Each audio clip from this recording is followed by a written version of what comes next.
Yes, you beautiful souls. We call it Tuesday, but we're choosing to spend it with you, Mzansi. Good morning.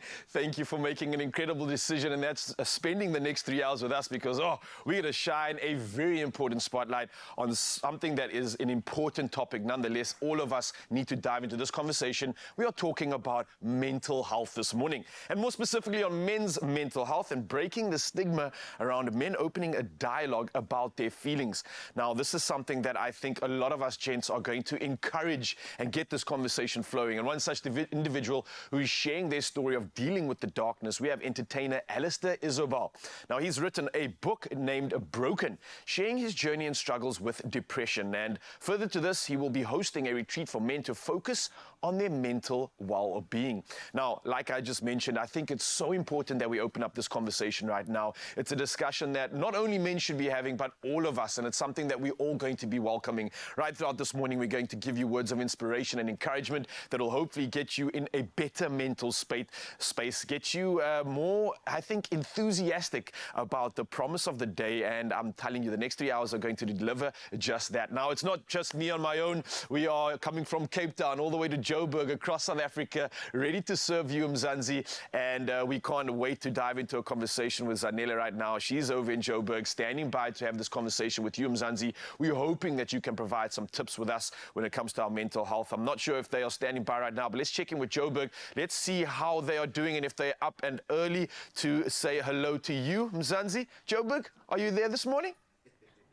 Good morning, my Ral. We're awake, we're up, we're good to go, and we're ready for everything that Tuesday is about to bring us. And Mzansi, siyanamkela and say thank you so much for choosing us as your Expresso family. You could have started your morning anywhere else, but you said, no, I want to be with my besties on the television. And we're so glad you did, because we got so much on the way, all the way until 9 a.m., as you heard from the amazing Ral. But you know that we don't just hang out here on TV, no, also on social media. So let's get into the Good Morning Post, shall we?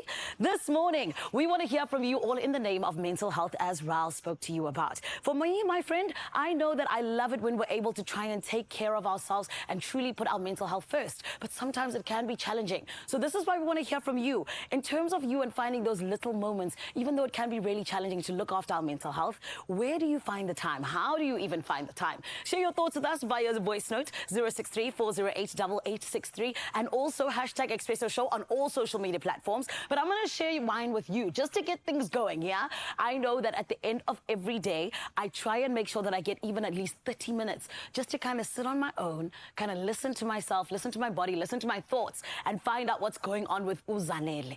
And I think that for me just allows me to be a little bit more patient with myself, and also just gives me a little bit of time out to be able to really be the best version of myself, be it the next day or even that very night. Let us know what yours is all over social media, hashtag Expresso Show. For now, we do need to get things going, so let's take care of business. Ryle is standing by with the news headlines.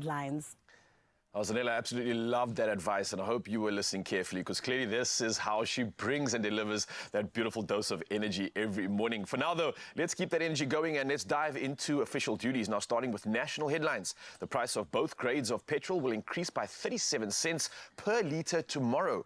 Now, at the same time, the diesel price will decrease by between 30 and 46 cents per litre, and this has been confirmed by the Department of Minerals and Energy. Now, illuminating paraffin will decrease by 25 cents at the retail level, and LP gas will decrease by 46 cents per kilogram. Well, next up in local headlines, the National Health Department has advised the public to get flu vaccines, and this to avert respiratory infections during winter. Now, adults from the age of 65, people with underlying illnesses such as heart and lung disease, people living with HIV and tuberculosis, as well as pregnant women are at high risk of severe influenza. Now, the influenza vaccine is freely offered at public clinics on a first-come, first-served basis, and parents have been advised to seek medical attention should their children experience flu symptoms. Well, we now move over to international headlines, and some 50 people, including 17 children, have died in Kenya after a dam burst its banks following heavy rains and flooding. Now, people in villages near Maui Mahiu, about 60 kilometers from Nairobi, were swept away as they slept, and it's feared that the death toll could rise. Now, more than 100 people have lost their lives in floods that have devastated parts of Kenya in the last month, and some 130,000 have been displaced.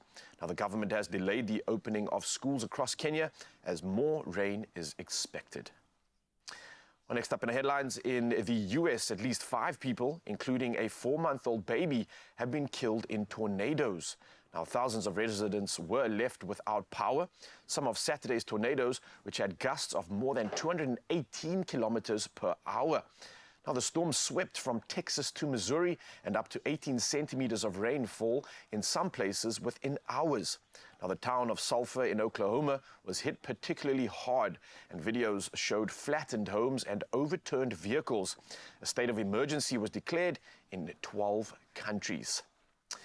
Well, we carry on with the rest of the headlines, and here's something to maybe bring things to a more positive note. Galina, the adventurous cat who accidentally journeyed an astonishing 1,600 kilometers in a delivery company's return box, all the way from Utah to California in the US, has been reunited with her loving family. Oh yeah. Now, this feline survivor endured almost a week without treats or sips after sneaking into one of her family's packages undetected. Now, Matt and Carrie Clark launched a frantic search when Galina vanished, posting neighborhood flyers for clues.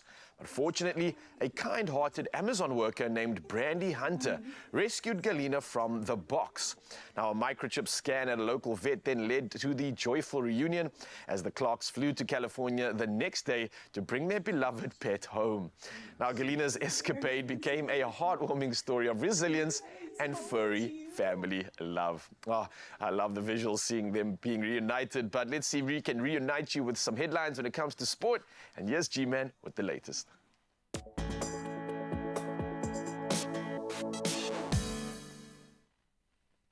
Thank you so much, Raul. Very good morning from the sports desk as well. Let's start with some local footballing action. And, well, the steam train continues. Mamelodi Sundowns, they continued their dominant run in the PSL with a commanding 3-0 victory over TS Galaxy at Loftus Versfeld Stadium yesterday. Man of the moment, well, man of the last few years, really. Peter Shalulile's first half double combined with Tembe Nkosi launches second half strike, propelling Sundowns closer to clinching their 7th successive league championship. The Brazilians now unbeaten streak of 23 league matches this season, certainly underscoring that dominance. And a win for second place Stellenbosch FC on Wednesday might muddy the waters just a little bit, but certainly another victory for Sundowns against Kaizer Chiefs on Thursday, and that could seal the title for this formidable side. I think that's the expectation. So speaking of formidable, let's take an international gaze now as Brazilian defender Thiago Silva is now set to bid farewell to Chelsea at the end of this season. After a remarkable 4-year stint at Stamford Bridge, Silva shared an emotional video message on Chelsea's website to announce his departure, and it's gone viral. Having arrived on a free transfer from Paris Saint-Germain back in August of 2020, the 39-year-old centre-back has made 151 appearances for the Blues, securing victories in some prestigious competitions like the Champions League, FIFA Club World Cup and the UEFA Super Cup in his time at the club. Now let's turn to rugby. And experienced Springbok women's players Nomawetu Mabenge, Lusanda Dumke and Sisopila Solansi have all been selected for the national squad in the Rugby Africa Women's Cup. So the tournament taking place in Madagascar next month, what a setting, holds the key to qualification for the 2025 Rugby World Cup in England. So it's a big one. Head coach Luby Kuhn, he's named a strong 28-player squad, including 16 forwards and 12 backs, to compete against Cameroon, Kenya and Madagascar for officially the African title. Now let's turn to tennis, and Rafa Nadal has advanced to the last 16 of the Madrid Open after a hard-fought victory over Pedro Cachin. So the 37-year-old Spaniard battled through a 3-hour and 6-minute match, winning 6-1, 6-7, 5-7 on the tiebreak there, 6-3. Nadal, a 5-time champion in Madrid, is playing on the Madrid clay for his final time and will face Yuri Lachex in the next round. But of course, after the injuries building up to his big one, the French Open, this is a vitally important gateway to get through. But that's where we leave our sports for this hour, at least. Brand new day, brand new weather. Let's see if there are any warnings to take in before the temps.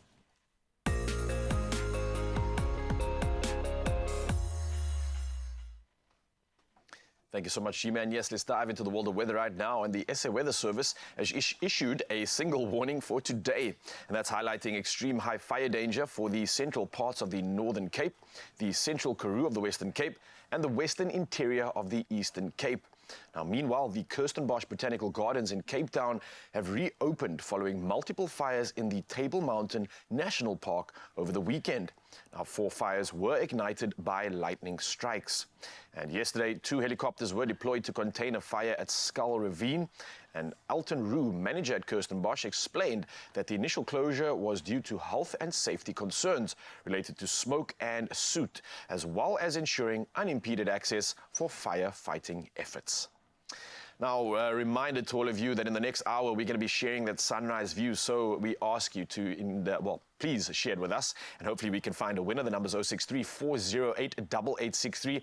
You know, it's one of our favorite parts of the morning, so I'm looking forward to that. But for now, though, let's take our first look at the temperatures that you can expect on your side of town.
I always tell you, Expresso family, that no matter the weather, we always make sure that you are feeling good. And this is why you got to make sure that you stick around, okay? We got so much. And right here in the Johannesburg studio at the Samsung Showroom and Design Quarter, we're going to be getting into meeting somebody who I absolutely love. And I know that if you don't know about this human just yet, you're about to be blown away. I'm talking about Keke Mageta. He is an absolute talent, and I cannot wait for us to not just hear about him, but also get to see him do his thing on the stage. And then also coming up, we know that very importantly, we always need to be chatting about mental health, which is why we're going to be finding out how to navigate depression and anxiety in such a busy world. We're doing it as a family. It is a safe space. This is where we have the conversations, and it's going to be happening right here on S3. We're going to take a short break, but we'll be back on the other side of this.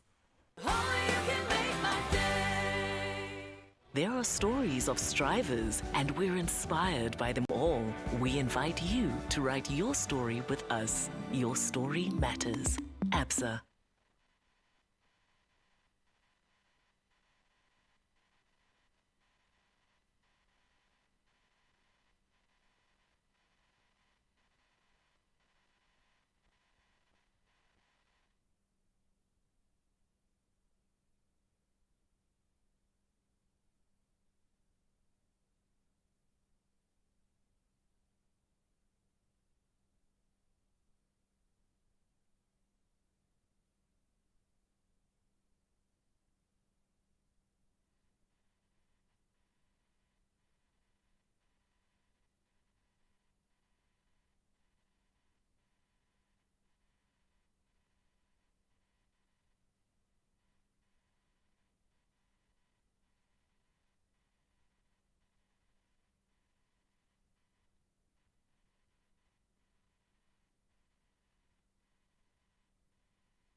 It's my feel-good breakfast show.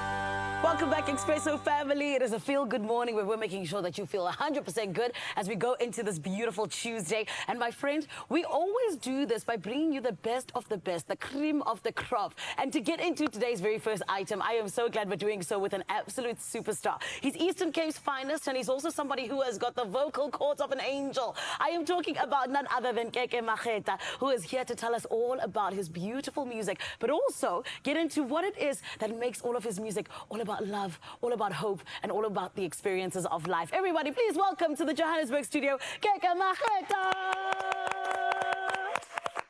Hello, you gifted human being. Hello, How thank are you so much for having me. I'm good, and you? I'm good, thank you. Of course, thank you for waking up for us. Yes, definitely. When did Why you start not? warming up your voice? Before I came here, actually. Okay, perfect. Yeah, I love it. And I got some sweets for the voice. I love it because you already sound so beautiful. Thank you. But Keke, let's take it to the beginning. Yes.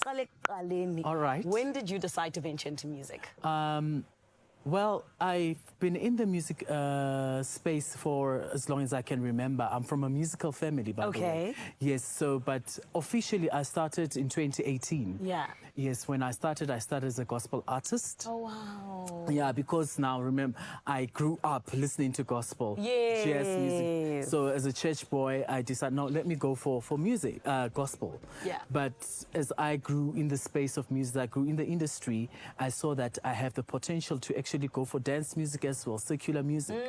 Yes, now I am actually doing dance music. Honey, and you're just killing it, which we love. Thank But you. let's speak about this because, of course, with you saying that you came from a gospel background, you've also got a very choral background. Yes. Do you find it easier to work in a choir or on your own? Actually, it depends. Okay. It depends because I have a strong character. Yes, so when working with choir, you have to always compromise. Yes, but working as a solo artist, it's really a privilege for me.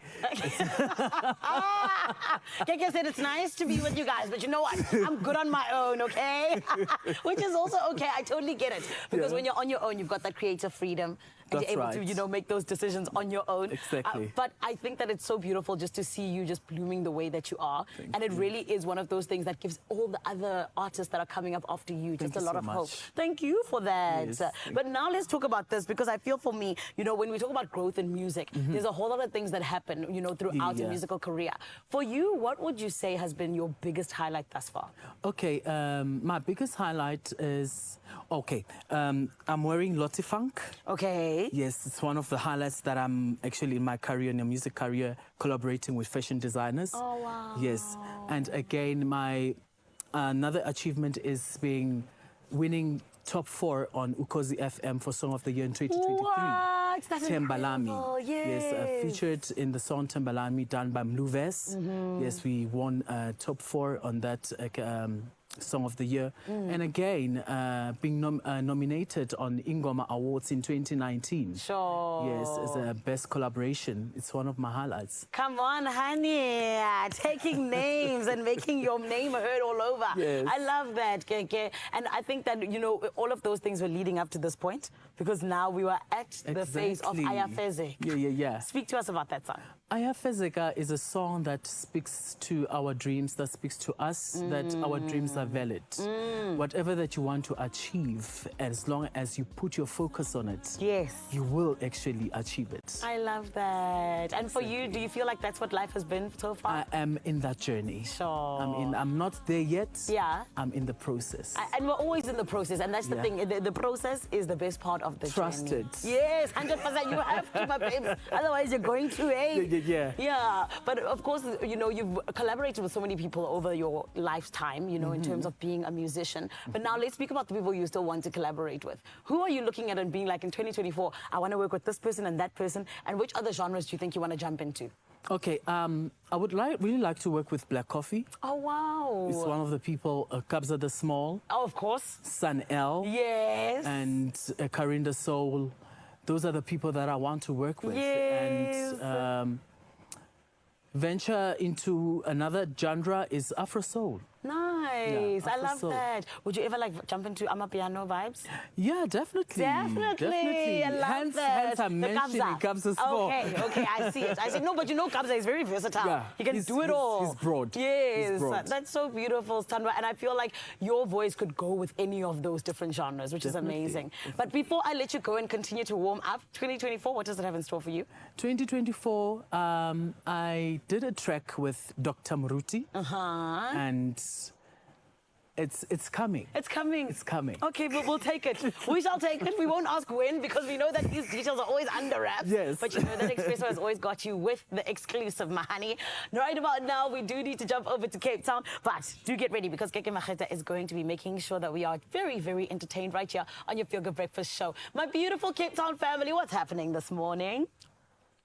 Well, we are taking a very strong, a very powerful focus, if you will, on mental health today. And according to the World Report of 2021, so it's just a couple of years ago, South Africa ranks among the countries with the most mental health challenges, and that's based on responses from 223,000 individuals. So it's quite a nice little sample size there across 34 countries. That's a little bit scary. The report then underscores the importance of mental health awareness and empowering people, leading us to today's conversation. Yeah, now joining us for a panel discussion and an expert panel at that on this vital topic, we have esteemed guests. We're starting with Dr. Steve Harris. We've got motivational speaker Blythe Brigg. We've got specialist wellness counselor, and of course, Devin is also in the building. Devin Wayne Saunders, the digital content creator. Now, everybody here has some sort of experience or has been affected in some way by mental health, and I think we all have. I love the sort of varied degree in terms of this panel. It's such great perspective. Doc, maybe I can push it straight to you just to start off with the context of mental health in South Africa right now. Where do you see the state of mental health being? I mean, it's a crazy statistic that we're looking at right now. What are the facts actually saying? Well, excuse me, I'm certainly aware that it's shocking. We have a problem. But I guess we have an opportunity at the same time, to do something good. The notion that there's only 3 psychiatrists for children in South Africa, three provinces that have child psychiatrists, not children psychiatrists, I would hate that. But Hey, children are pretty wise, eh? They're pretty wise. Yeah, so that already speaks to the fact that there's a massive opportunity to do better. You know, we've got a massive problem, and anxiety, depression, psychosis. If we're talking mental illness, but at the moment we're talking mental health. Yeah. And it's important to differentiate. You know, at what point are we not just got a mental health problem, we've got a mental illness problem. And then it's a different league. The 3 people here shouldn't be here for that conversation. For sure, yeah. No, for sure. And I get that, because the one speaks to the structures that would need to be engaged to be able to cope with that. The other, and I'm glad you used the word opportunity, because I'm seeing more young people concerned, aware of their own mental health, their own struggles, their situation. The level of emotional awareness and intelligence is just climbing. And I think that's just life. Life is tough out there, and kids are finding a way to get through that, but they are taking strain. It's a sliding scale, Blythe. When we talk about being sad versus being depressed, being anxious because of what we're going through versus an anxiety disorder, moving into that space, how do we kind of know where we slot in on that sliding scale? Yeah, so addressing this question requires an understanding of the spectrum of human emotions versus mental health conditions. So when you look at stress and sadness, these are often temporary. However, and they're also things that everyone faces throughout your life. Different periods of your time, you're going to feel sad, you're going to feel stressed. Whereas when you get depression and anxiety, these are feelings of hopelessness, sadness, and fear that prolong throughout your life. They continue, and they make a massive impact on your day-to-day. It's yeah. They almost feed themselves in nature, They do, and feeding to this beast of anxiety, I think, is the space that we play in. I mean, Dev, you're someone that specializes in this space, always on the front end, always having to show up, having to step up, not always being allowed to show the vulnerable side. And I think maybe from a culture that being brought up as a man, often possibly going through that thing of like, just harden up, just toughen up and push on. You, however, allowed gents to maybe resonate with you in a different way, and you were quite honest with the anxiety that you were dealing with and you seeked help, right? Was that easy for you? No, not at all. You know, it was obviously, you know, being brought up in a home where it was like, you know, hey, just get through it. You know, have a mid-limb and a stony, you'll get through it, sleep through it type of thing. You know, and I was one of those people. I was like, you know what?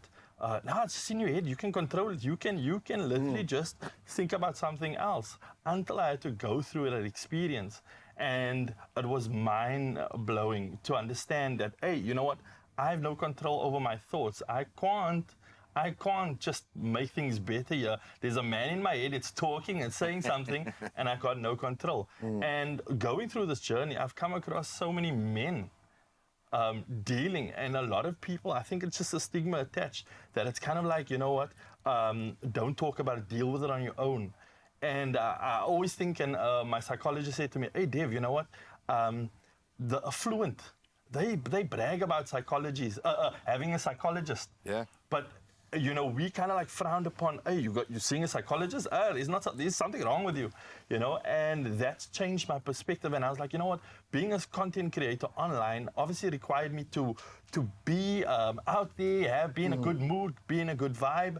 And it was hard dealing with anxiety and depression until I saw my psychologist, and that kind of like changed, you know. I mean, I was laying in bed every day, trying to do content, but also dealing, and I was like, nah, I can't do this, man. I can't. Did you have to break to make that decision? And we've spoken, I'll probably say this with each one of you individually over the time that we've been able to get to know each other, but often the most difficult thing is getting out of bed, because you are alone with your thoughts. And it's just you and that beast, that guy in your head that's speaking that negative narrative. What led you to seek help? What allowed you to make that shift? Was it a moment? Was it a collective build-up? Can you take us back to that moment? I can go, man. I've had all the symptoms. I had the chest pains. I had the heart palpitations. I had the body tremors. I had the shakes. I had the dizziness. I had high blood at the time because of my anxiety, right? And I thought, how do people live? I mean, I've been dealing with it for like 2 months at that time. And I was like, how do there's people that's been living with it their whole life. Their whole life. And I'm like, how are you doing this? And I did different therapies at home, you know, touch the tap, touch cold, touch warm, do all this. I've listened to calm music, gospel music. It's all managing my anxiety. And I thought, Dev, I need to, how do I eradicate anxiety out of my life? And my fiance said, hey, Dev, you need to see a psychologist. And I was like, I was always against a psychologist. And going into seeing Rafik, my psychologist, I was like, wow, okay, this is a new world. There's hope. And my first question to him was, hey, can I eradicate anxiety? And he confidently looked in my eye and he said, yes, you can. And that was the turning point for me in my life. And that's the thing, it's not someone to help you to the end result of sorting out your problems. That's not what asking for help is, I think, in this context. It's finding someone who can empower you to do it for yourself. But you need to speak to a professional. 100%, man. Now, this conversation isn't stopping here, Mzansi. We've got a lot to discuss. We're going to dive into this in just a bit, but maybe this conversation could be your turning point to maybe seek help, to maybe empower yourself and take back everything that you might have lost along the way. I'm so grateful for this conversation. We're going to carry on in just a bit, Mzansi, so don't go anywhere. This and a whole lot more to look forward to right now on your Feel Good Breakfast Show. Let me tell you, if you want to do something important today, grab a pen and a paper, start taking some down notes, and yeah, this is going to be some real empowering stuff. We'll see you after this. You are not alone. Your mental health matters deeply, and help is available right now to you or for someone that you know who is in crisis. Call 0800 456 789 right now to reach a mental health professional, or visit sadag.org to get that support. Now, in times of crisis, the Suicide Crisis Helpline is there for you at 0800 567 567. Don't hesitate. You are not alone. Help is here for you.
It's my feel-good breakfast show.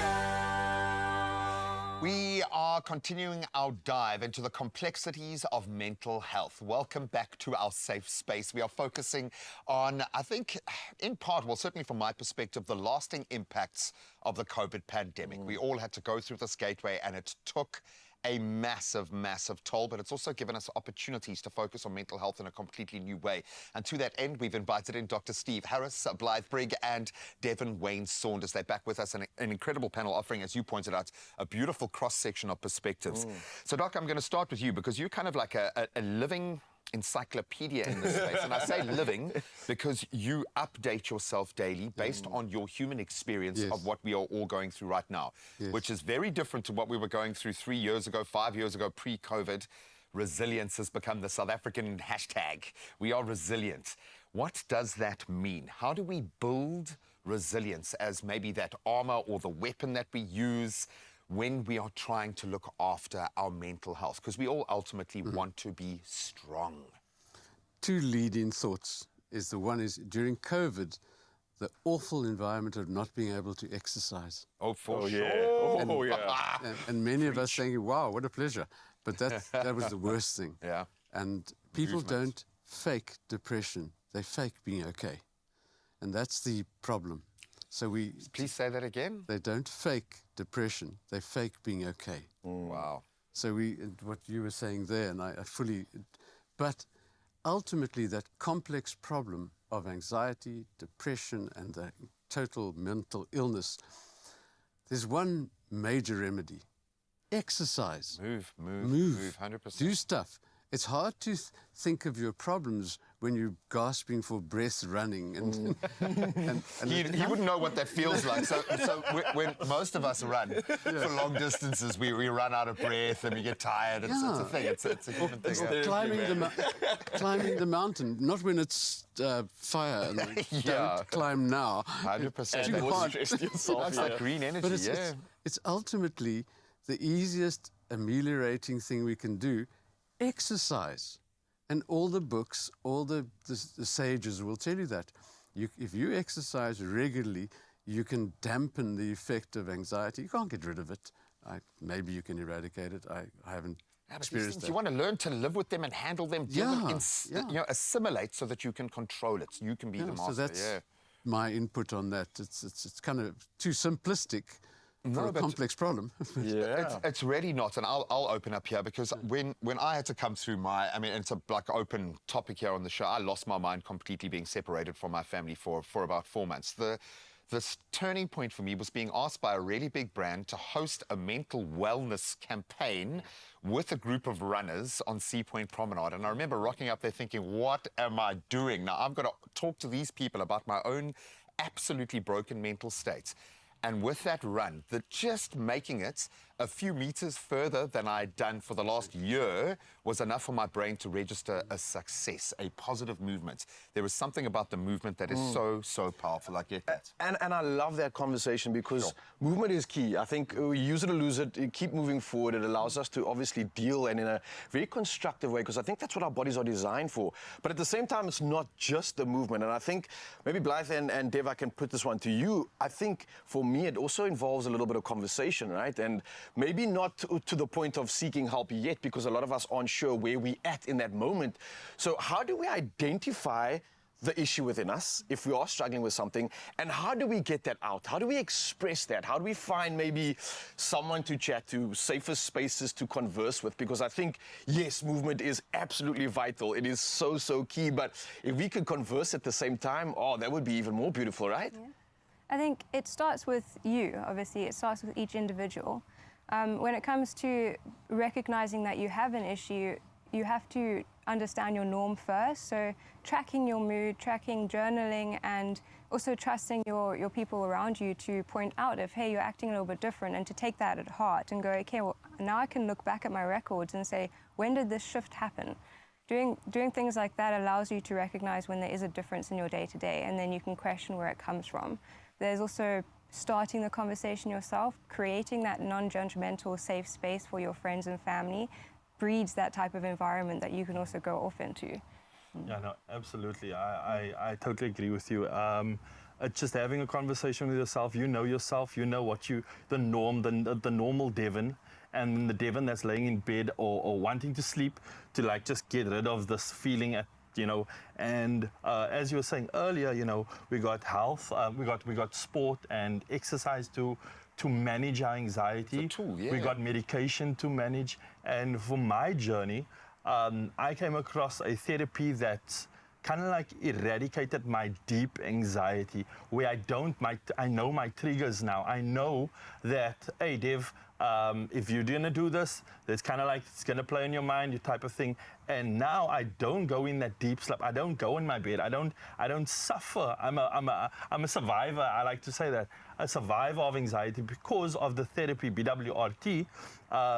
That's changed my perspective now, so I know what my triggers are. I don't have to manage my anxiety anymore. You know, I think that's the way we need to go in terms of neuroscience. Well, that's where we are currently with neuroscience. It's no more about, hey, take this, do this, it's going to make you feel better. I think there's a big message going around in the world of psychology that you can minimize that anxiety, you can eradicate it. And maybe I can put this to all three of you, because as we're talking here, it kind of feels like the goalposts moved a little bit with COVID, where you could have had all your childhood trauma packed nicely in a trunk, some of us, maybe a little suitcase. Then COVID gave us something else, and now we've got the real-time pressure of what's going on. So I'm going to put this, and anyone can answer. Maybe I'll start with you, Devin, because you get a lot of guys talking to you. What's breaking people? What is the thing? Is it our childhood stuff that we've got to go back and address? In your case, maybe, and I'm asking you to be very open here, or is it what we've all been going through? Man, I talk about this often. It's the childhood traumas. I'm actually currently dealing with some of my childhood traumas that I experienced as a young man. Also, our financial climate that we're in as parents, as fathers. Big time, yeah. The crime that we have. I mean, hijacking. You know, these are triggers, simple triggers that triggers our brain. Like, for example, you get hijacked, gun against your head, you hear a gun, cocking sound. You're like, hey.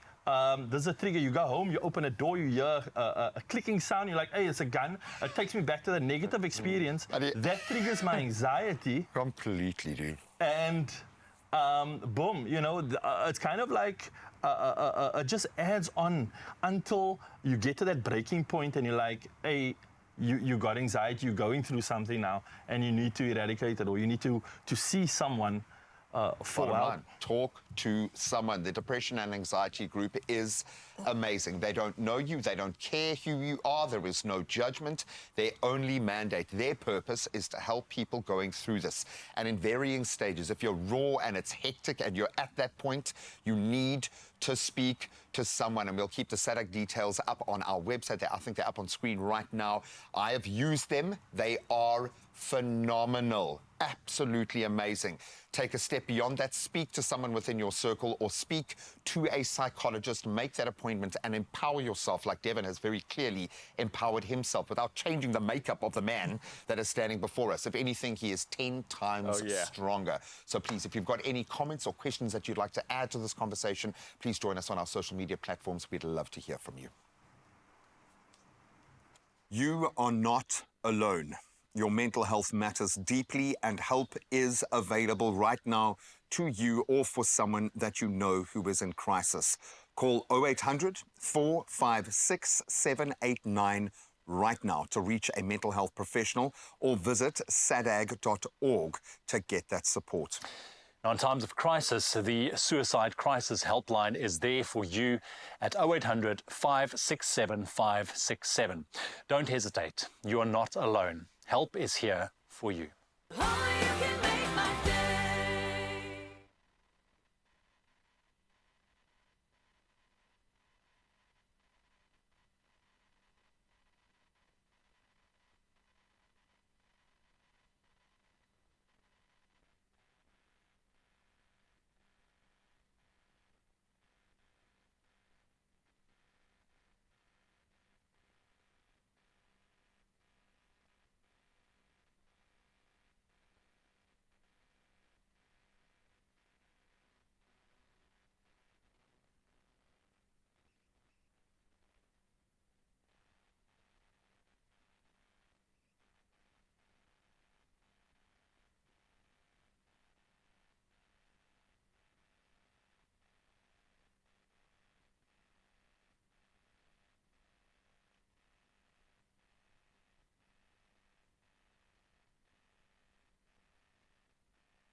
It's my feel-good breakfast show.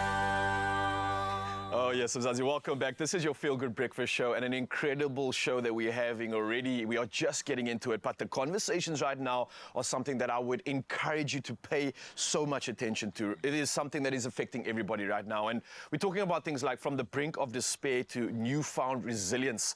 And we've got someone really, really important that's having a discussion right now, veteran performer and producer, Alistair Izobell. Now, he's joining us in studio to bravely share his story of healing from a failed suicide attempt in 2023 and his new book, Broken: Deceit, Destruction, Divorce, Depression. It's a loaded topic. It's something that I think we can all learn from right now. And I firstly want to say, Alistair, thank you so much for joining us. How are you?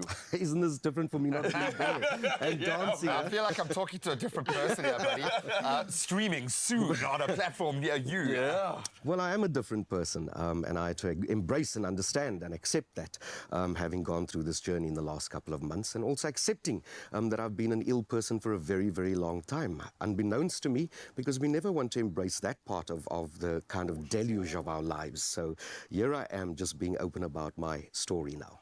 And overtly open about it, to the point of needing to put down a marker, a line in the sand, if you will, not just for yourself, but for other people around you. And I don't want to say just gents, because I think people assume that we are setting this in the context of men being broken under the pressures of, it's not. This is an emotional conversation. This speaks to love.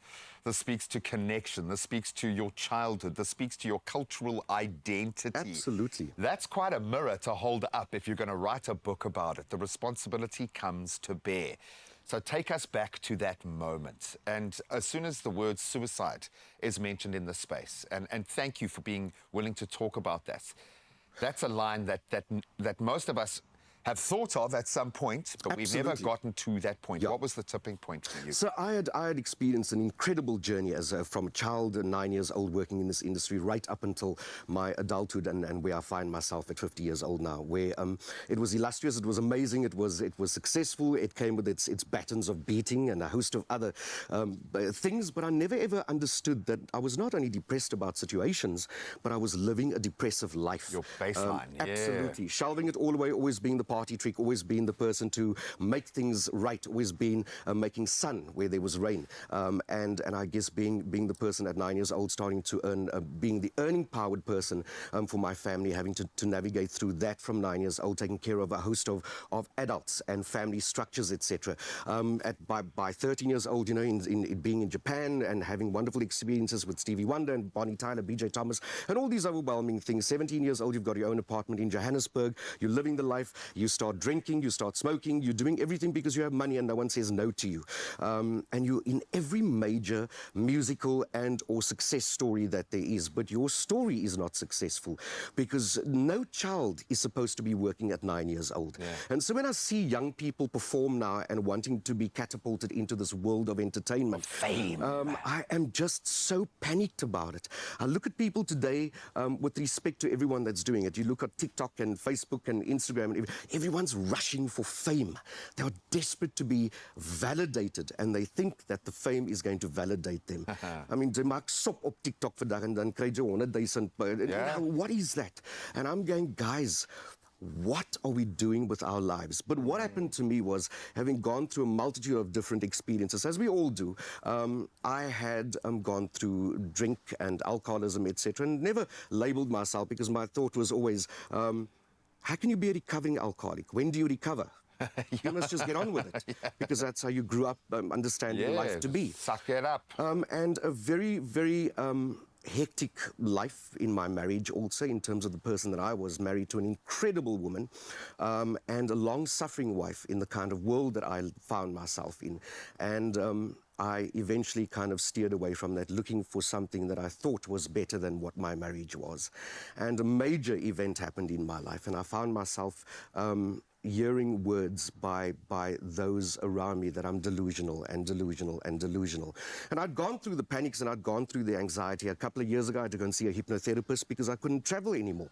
I couldn't leave my house. I couldn't drive. I couldn't do anything because once I'd seen the hypnotherapist, he paralleled it to me during the apartheid years when I was beaten by the police at school, is that I then had to marry that, or I married that by my situation growing up. And I then became afraid of anyone in authority. So I lived with anxiety most of my life. Childhood trauma, yeah. Absolutely. But by the time the greatest betrayal happened in my life, having sought something else, found it, navigated through it, and thought it was bliss. And the betrayal of that situation, I found myself questioning my mental state. And did I create all of this on my own? Is any of this real? And one night on the 13th of September, I sat down, took 140 tablets and 18 beers, and hurt myself very badly, found myself with lots of blood in my apartment. Did you want to Yes, die? absolutely. There was absolute calm for the first time in my life. Control, I suppose. There was a little bit of control absolutely, for the first time. and I felt safe. Wow. I felt safe, and I remember months before that, one of my dearest colleagues and friends committed suicide, and I'd had a few friends commit suicide over my lifespan, and I always found them to be cowards, and I hated what they did, and but when I got myself in that specific space, I realized there's great strength, because your innate desire is to survive and live. Yeah, it's the strongest we and have. that night, I just found myself quiet, listening to the most beautiful version of ABBA's The Winner Takes It All. And I realized that I'd achieved what I wanted to. I didn't want to show anyone anything more than what I had, and I didn't want anything more. And I wasn't angry at anyone or anything, and I wasn't sad that I was going to be leaving my kids or my ex-wife or any of that, or my siblings. It wasn't selfish. It was just I'd contributed, I'd lived, I'd done, and I was satisfied. You needed a change, yeah. You needed to redirect. Thank you so much for opening a window into your world in the way that you are, because I have, to an absolute 100% certainty, a feeling that there are those of you, those of us sitting here right now who are broken, who are reaching for answers, who might be creeping towards that very precipice. The bottom line is you need to, within yourself, set down that marker to make the change. It doesn't have to be big. It can be just as simple as getting out of bed right now and doing something slightly differently. But the bottom line is there are people you can reach out to, and you can do it right now. Please speak to someone at the South African Depression and Anxiety Group right this instant if you need to reach out and connect with someone. 100%. Such pertinent advice right now, and this conversation will be carrying on. We just need to break away and try to get some more inspiration from you, Mzansi. And we have been speaking to you throughout the morning about how you are making time for your mental health. And obviously it can be challenging, but it's those little moments like she just mentioned now that are oh so important. So we asked you to let us know how you find time in your busy world to do exactly that, and to share your voice notes and comments on our number 0634088863. Now, I've got to say thank you, Mzansi, for coming through with so many comments right now, which we want to share to hopefully encourage the rest of us out there. And we're starting with Mr. Ray J, who says, good morning. You are absolutely right. Finding time for mental well-being amidst the hustle and bustle of life is crucial. It's about weaving those moments into our daily routines like threads in a tapestry. For me, it starts with acknowledging the importance of mental health. It's not just another task on the to-do list, it's a priority. So I carve out moments throughout the day, even if they're brief. Sometimes it's as simple as taking a few deep breaths in the morning before diving into the day's demands. Other times, it's a short walk during a lunch break, allowing me to clear my mind and reset for the afternoon ahead. In the evenings, I make it a point to disconnect from screens and indulge in activities that nourish my soul, whether it's reading a book, practicing mindfulness, or spending quality time with loved ones. It's not always easy, and there are days when the chaos seems overwhelming. But even in those moments, I remind myself that prioritizing my mental well-being is essential for overall health and productivity. So I keep seeking out those little pockets of tranquility amidst the chaos, knowing that they're vital for my happiness and my resilience. Ray J, absolutely beautiful, absolutely beautiful. Thank you so much. The bottom line, you've got to be conscious and you've got to be proactive about your mental health, because very often when it comes to bear, it's once we've crossed a line. So please reach out to someone. To that end, here are a few options on what you can do right now. You are not alone. Your mental health matters deeply, and help is available right now to you or for someone that you know who is in crisis. Call 0800 456 789 right now to reach a mental health professional, or visit sadag.org to get that support.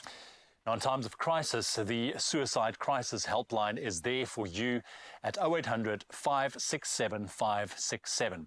Don't hesitate. You are not alone. Help is here for you. Only you can make my day.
It's my feel-good breakfast show.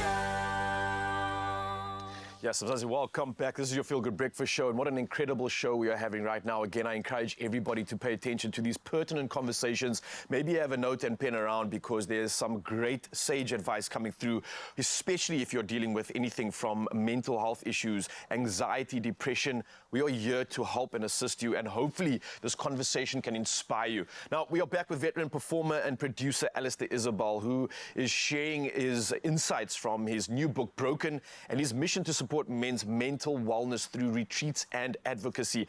And he's just shared with us a pivotal moment and a turning point which took place not too long ago. We just had a discussion, and we're going to carry on embarking on, I think, the next phase in this step. We were dealing with the decision that you took in 2023 yes. to potentially take your life, to end things.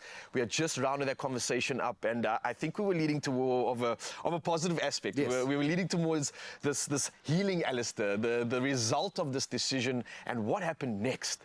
Well, when I woke up, and once they'd given me the charcoal and all of that to intake and to find out what damage has been done to my system, etc., and then moving to a clinic, a very private clinic for high-profile people, I then had discovered that some of the patients had already told others, and once they'd left the clinic, that I was there. So it was the media, etc., starting to ask, has he been put into a clinic for suicide? And absolutely, I had to take the narrative, and I decided I'm not going to let my story be bastardized. Let me do my own story. I did 2 interviews only, and I was not going to discuss it any further because I needed to heal. And confronting all these things, from childhood to adolescence to an adult, etc., and confronting just my responsibility in all of this, because it's one thing to say that you are ill, but what is your responsibility in it? And all the collateral damage I had left with my ex-wife and my children, and the role that I played in the journey that I decided on, had to confront things that I personally did. Why did I not seek help? Is it okay to say because I didn't know I was ill? No, of course you knew you were ill, because you were destructive. And post that whole scenario, I sat down, and I could either have gone down the road of complete debauchery and being an alcoholic again, or going, what is going to be cathartic and healing? And I looked at the mapping of my life, and I was, first of all, there's so many questions and corridor conversations about what had happened in the last 7 years in my life and all of that, and I decided to put pen to paper. And when I started it, it was unstoppable. I had just written from a point of peace and honesty, and baie mense sê, "Mas te laat, want dit almal goed is al klaar gedoen." Well, it's never too late. It's never too late to stand up and own your stuff and go, here I am, I'm fallible, I'm a human being, and I am here to heal, and I'm here to be honest. And honesty brings a rare kind of growth and healing. So I'd completed the book about my life and my journey, and it's not a memoir, it's not an expose, it's not a biography, it's just my stories. That's what it is, and how I got to this point and where I find myself now. I didn't know that this experience would get me to travel around the country and outside of the borders to go and speak to depressive people and to go and speak to people who are suicide survivors and to speak to people who are finding themselves in the space of brokenness. And so now I'm being booked and open to being brought to schools, etc., to speak to young people and speak to adults who are... The patriarchal system is so destructive because men are told you're not allowed to cry, you're not allowed to be weak, you're not allowed to do anything. I know of men who have gone to work for a year, who's lost their jobs a year ago, and they're just too afraid until the sheriff of the court arrives to collect everything. It's too late at that point. And then suicide spikes and all sorts of other things, and I'm here to go, no. We need to, and as much as it sounds unfair, but I can only deal with what men are going through because I understand That's your perspective. men. And hence the reason I've started this men's wellness retreat. You had to. Absolutely. You had to do something. Yeah. And I think that's often the expectation. I've found this within my own journey, that you start to wear your pain like a badge of honor. It becomes the thing that allows you. So I would imagine there is, and I'm now also speaking to men because that's the experience of life that Yes. I can only speak to. But you get to a point where it almost feels like you can't actually ask someone else. No. You've got to just get through it. And then you become so proud of yourself for doing that. You never let that go. Yeah. Now that you've started helping men in particular within the retreats and the talks that you're giving, how is that conversation shifting? Are men open to this? Are you starting to see a change? And I will say very strongly that the platform that I have been blessed with has allowed men to go, well, if it can happen to you, then I'm okay to tell my story. And that for me is profound. And I'm so happy that my platform has allowed me to let broken people, men particularly, come and go, Alistair, thank you for telling your story. Because the world I existed in, which is such a nonsense world, is now just being pushed aside and going, no, that's not important to me anymore. They've experienced me as this glitz and glamour, but I was having to trudge through that as a broken person. Now I want to sit down and go, it's okay. It's okay. How can I help you get through this journey? How can I put your hand in mine? I love that. And the bottom line is by putting your hand in his, you are also helping this incredible individual. But as has happened right now, the net result is we are all talking about this, having a very real, very authentic conversation about our mental health within this circle of friendship of brothers, and we are there to help. So we are going to keep all of the details of the talks that Alistair is going to be involved in there. You can see happening in June on the 28th, 29th and 30th, Healing Broken Brothers. I absolutely love that. There is a hand reaching out to you right now. Sometimes just that small act is taking that hand. Don't do anything. Don't think of this as a mountain to climb. Just take the first step. You are not alone. Your mental health matters deeply, and help is available right now to you or for someone that you know who is in crisis. Call 0800 456 789 right now to reach a mental health professional, or visit sadag.org to get that support. Now, in times of crisis, the Suicide Crisis Helpline is there for you at 0800 567 567. Don't hesitate. You are not alone. Help is here for you. Absolutely incredible conversations taking place right now on your Feel Good Breakfast Show. But for now, though, 1 minute past the hour and official duties must commence. Now, starting with the national headlines, the presidency says the mining group BHP's planned takeover of Anglo American without the company's SA assets is not due to waning investors' confidence in South Africa. Now, the president's spokesperson, Vincent Magwenya, said BHP made an offer to take over Anglo American last week, but the offer was rejected. Now, BHP's focus is largely on Anglo's copper mines in South America. Now, Anglo American said the $39 billion offer was opportunistic and undervalued its value and future operations. Now, Magwenya said BHP's commercial interest in Angola is not an indication of investors' confidence in South Africa. Next up in our headlines, the price of both grades of petrol will increase by 37 cents per litre tomorrow. Now, at the same time, the diesel price will decrease by between 30 and 46 cents per litre.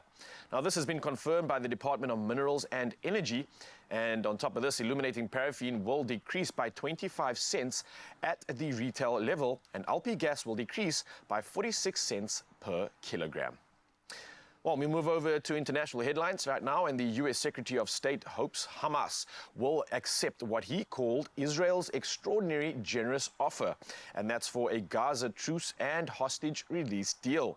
Now, Antony Blinken was speaking as a Hamas delegation discussed the new proposal with mediators from Egypt and Qatar. Now, a source close to the talks said everyone involved was cautiously optimistic. Now, the proposal includes a 40-day truce in return for the release of hostages and the prospects of displaced families being allowed back to the north of Gaza. Well, next up in the headlines, some 50 people, including 17 children, have died in Kenya after a dam bursts its banks following heavy rains and flooding. Now, people in villages near Maui Mauiu, about 60 kilometers from Nairobi, were swept away as they slept, and it's feared that the death toll could rise. Now, more than 100 people have lost their lives in floods that have devastated parts of Kenya in the last month, and some 130 people have been displaced. Now, the government has delayed the opening of schools across Kenya as more rain is expected. Now, entertainment news this morning is that the legendary rock band, the Rolling Stones, launched their concert tour in a packed Houston stadium, marking the beginning of a series of 16 performances across the US and Canada over the next 2 months. Now, with the history spanning more than 6 decades, the band kicked off the show with their 1981 hit, Start Me Up. Now, the trio of enduring members, 80-year-old Mick Jagger, 80-year-old Keith Richards, and 76-year-old Ronnie Wood, graced the stage, paying tribute to their late drummer, Charlie Watts, who passed away in 2021. Now, the tour's next stop is in New Orleans, promising more rock and roll magic. And while it seems age is indeed just a number. I know a lot of people are going to be looking forward to this, but more to look forward to when it comes to your Feel Good Breakfast Show. And right now, though, we dive into the world of sport, and G-Man has the latest.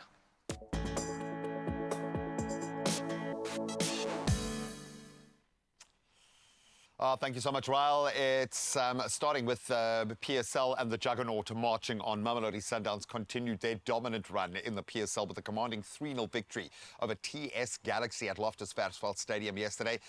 He has been their shining star. Peter Shalalile's first half brace combined with Tembo Nkosi Lorch's second half strike, propelling Sundowns closer to clinching their 7th successive league championship. The Brazilians' now unbeaten streak of 23 league matches this season, underscoring their absolute dominance. And a loss for the second-placed Stellenbosch FC up against Golden Arrows this Wednesday or tomorrow, or another victory for Sundowns against Kaizer Chiefs this Thursday could ultimately seal the title for this formidable side. Now let's go from the Brazilians to a Brazilian. One in particular, defender Thiago Silva, has set to bid farewell to Chelsea at the end of this season. So after a remarkable 4-year stint at Stamford Bridge, Silva shared an emotional video message on Chelsea's website to announce his departure, and it has since gone viral.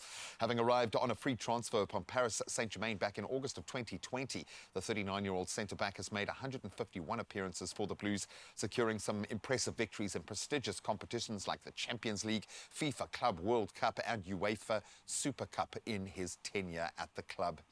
Now let's turn to rugby and a very exciting opportunity for our Springbok women. In fact, experienced Springbok women's players Noma Wetu Mabenge, Lusanda Dumke and Sizopila Solensi have all been selected for the national squad in the Rugby Africa Women's Cup. So the tournament, taking place in the beautiful setting of Madagascar next month, holds the key to qualification for the 2025 Rugby World Cup in England. So it's a big one.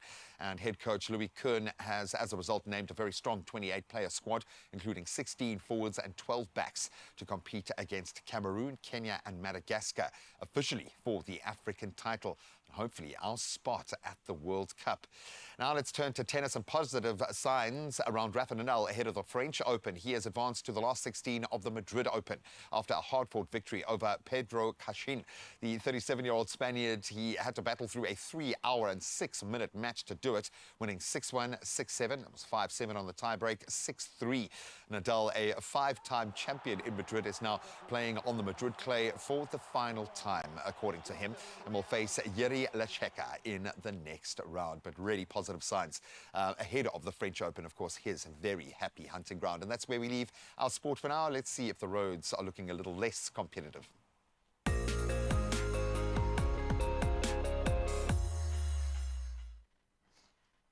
Thank you so much, G-Man. Yes, some assistance when we head onto the roads this morning. And starting in Johannesburg, there's been a multi-vehicle accident on the N3 northbound before Linksfield. Now, the center lane is closed and traffic is slow-moving with the back of the queue at Van Buren. Now, if you are passing through this area, please do allow for more added travel time and plan your route accordingly. Now, from Johannesburg, we head over to Cape Town, and in Athlone, there is heavy congestion on the N2 inbound at Jakes Havel Drive. Now, again, if you're passing through the area, and as you can see from the visuals, you must expect delays and do allow for more travel time. And I think for anybody heading out on the roads this morning, buckle up, stay safe, and plan accordingly. From the roads to the sky, let's dive into the world of weather now.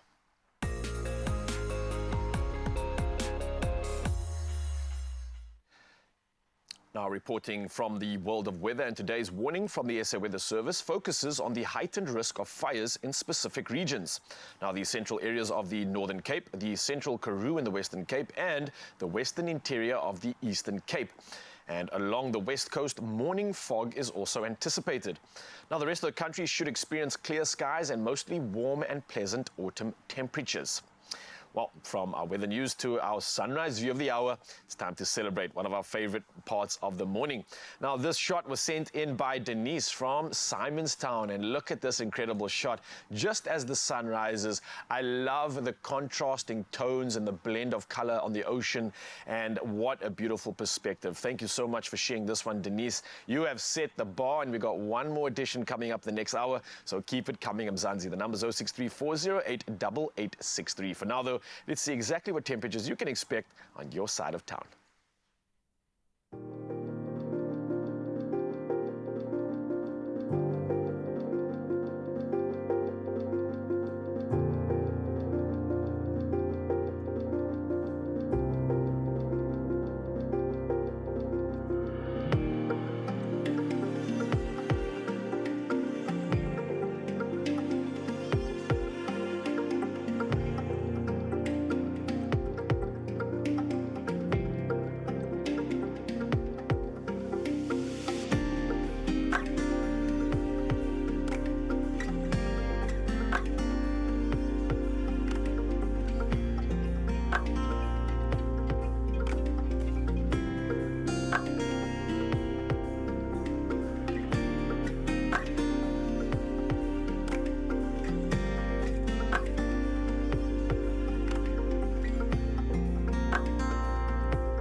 Right, so wrap up warm if you're in Uppington, eh? Just extra layers. It's dropped from 36 to 34, so it's getting a little bit chilly, but it is the change of season, so it's going to happen.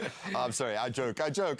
Let's temper that with a little bit of money, shall we? Yeah, bring it on. And it's, of course, that money that we're talking about that allows you to win big and stand a chance to win by playing Powerball and Powerball Plus for 25 million rand in total estimated jackpots happening today. That's a lot of money, bro. It's a lot of money. So this is how you get this. So you can play Powerball for an estimated 17 million. Nice. And then you probably should also play Powerball Plus, estimated at 8 million rand today. Nice. But as always, if you want to win, you actually need to play. Yeah. Please. So let me tell you how you do that, right? Yeah. You can buy your tickets today in store. You can go to the nationallottery.co.za website, or you can use your mobile app. Now, there's also a way you can do it, and that's through cell phone banking by simply dialing *120*7529# and then follow the USSDs. You got options, baby. Yeah, you've got all of those options also on our platforms to go and look at. Again, if you've missed any of them, you've got no excuses.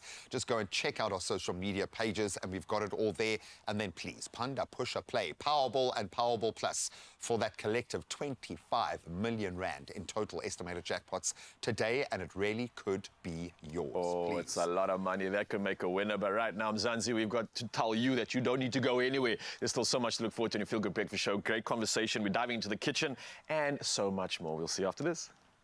You can make my day. Only if you want to go around the world.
on your Feel Good Breakfast show right here on S3. And the time has come, my lovely, for us to get into a deep heat Zumba session. Yes, I know you've never heard of it before. We like to do things first here on Expresso. And this morning, you know about my fitness journey with deep heat, getting ready for Tropical Island of Treasure. And we brought along some amazing ladies that are going to be helping me do so. One such lady is actually known as Zumba Desh, aka Deshni. Desh, how are you? I'm fantastic. Thank you. How are you? I'm amazing. All the better for us getting into some Zumba today. Okay, so Desh, you have to tell me, because I know that there are some people who are absolutely obsessed with Zumba, but why do we do it? I do it because I'm obsessed with fitness made fun. Yes. And Zumba is exactly that for me, and it's my place to exhale, be stress-free, and just deal with all that life brings us. So it's just fun fitness. I love that. And we want to be fit. You know, like I Absolutely. told you, I'm getting ready for this very big adventure. But of course, I have Deep Heat that's coming along with us, making sure that we're all going to be, you know, in the best shape possible and not too sore. Please tell me, when you use Deep Heat, what is the reason? Look, so Zumba is quite a workout. It's a full cardio fitness workout. So often I find myself using it after a really tough session, and it helps ease the pain and it relaxes my muscles and just helps me cope with the pain a little. But you know, it's fitness made fun, but no pain, no gain. No pain, no gain, honey. And that's the thing. That's why we have Deep Heat as well, that allows us to push ourselves, because we don't have to worry about these sore muscles. And today I've got my very, very handy partner. It is called Deep Freeze, from the makers of Deep Heat. And that is what is going to be helping me feel a little bit better after these ladies put me through my paces, okay? So let's do it. Our very first Zumba session together here on Expresso. Ladies, are you ready for this? We're ready. Okay. All right, Desh, what are the moves that we're going to be doing here today? We're going to keep you sexy. We're going to keep you fabulous with easy steps. Let's just start with a 4 side to side. Okay. 4, 3, Okay. 2, 1. You see, using your arms still, right? I Now love we're going it. to go for a side step to there. Let's go. Okay. Arms, pump, pump, pump. Now move your arms out. Let's work your upper body. Oh, yes, the arms. Upper body, your chest, your back muscles. And then if you really want, you're going to work your abs with the pump. You're going to pump, pump. Oh, that's going to help your abs and your glutes. Hi, Bo. When I'm potting, I'm busy working my abs. Yes. Yeah, Mom. Yeah, it There we is good go. for me. Yeah. Amazing. All right, ladies, are you ready? There we go. All right, amazing. Mr. DJ, please give us some music. Most important ingredient is the smile. Okay. I'm smiling. Here we go. Up. 3, 2, again. Yes. 4, arms. And up. 4, 3, 2, cross. Arms. Yes. Okay. All right. Again. 4, 3, 2. Okay. Pump to the side. Working your triceps. Nice and toned. And take it up. Oh. Working those chicken wings. Kick. To the left. Hi, Bo. And let's turn. All right. Let's get sexy. Ow. Sexy, baby. Let's do a twirl. Again. I'm ready. I To love the it. left. Come on now. Turn. Kick. Sexy. Sexy, baby. And a pump. Salsa. I'm salsering, Mama. Woo. And squat. 4. Ooh, the squat. 3. Tight. And up. 4, 3, 2, turn. Up. Keep it nice and close. Come on now. Everybody. 1, 2, 3. Yay. There we go. And pump. Oh, hop. We need to change sides. Hop. And from the top. Hey. Come on Again. now. Let's get sexy. Woo. Are you ready? Yeah. Pa, pa, pa, pa.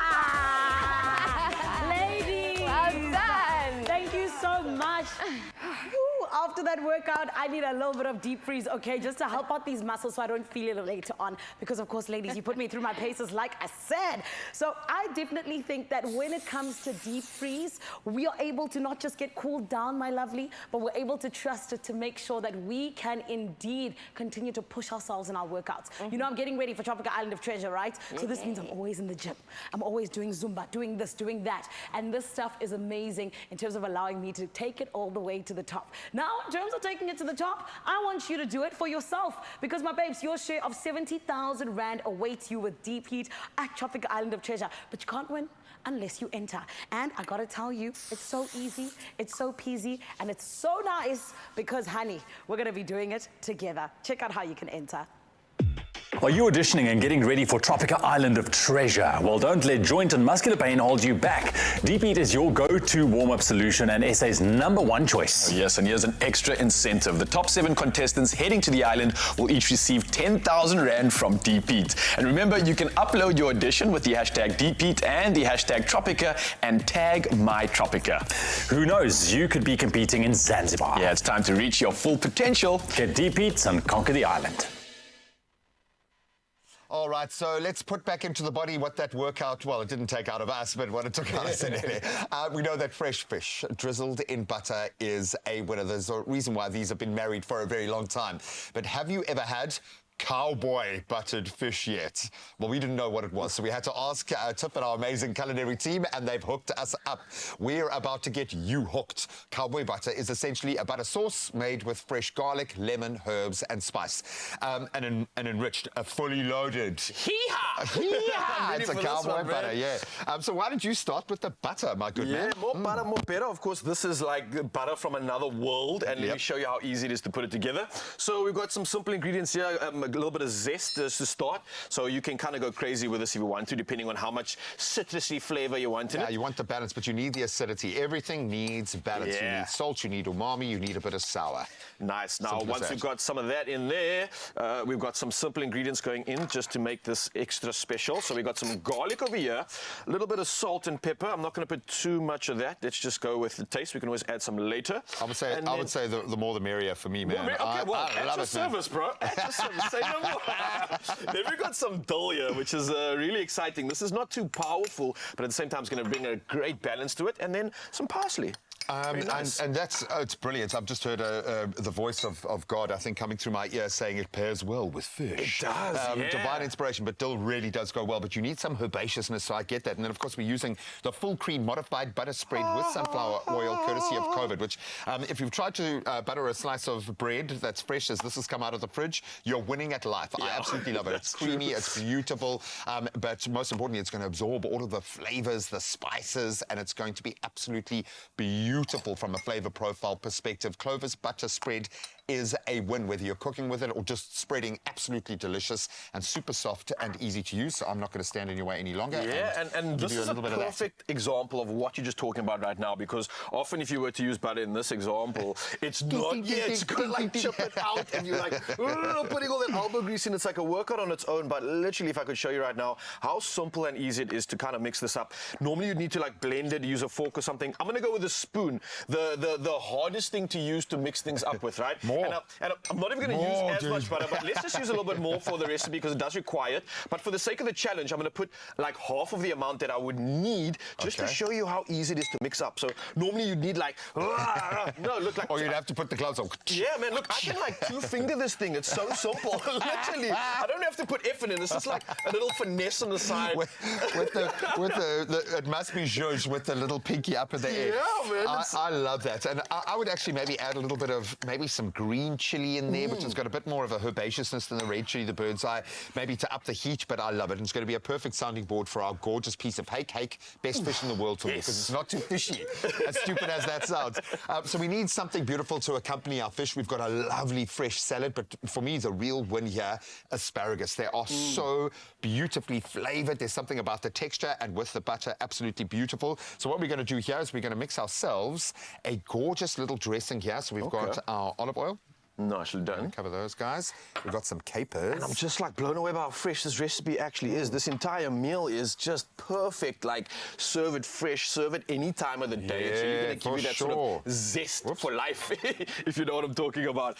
And it is ticking so many boxes when it comes to macro balance. So great protein, great minerals and vitamins coming through here as well from a lot of the veg that we're including in this. And I'm got to say, this is a perfect meal if you're also looking to like maybe reduce your calories, because this is a low-carb meal with a high protein, so you want to get shredded, this is the one for you. And you're not dropping your vitamin count as well, so you're getting the macros in that you need. Absolutely love it. So, buddy, now you just need to assemble. Avengers, this assemble. is the fun part, man. So you're going to dress our fish with our beautiful cowboy butter.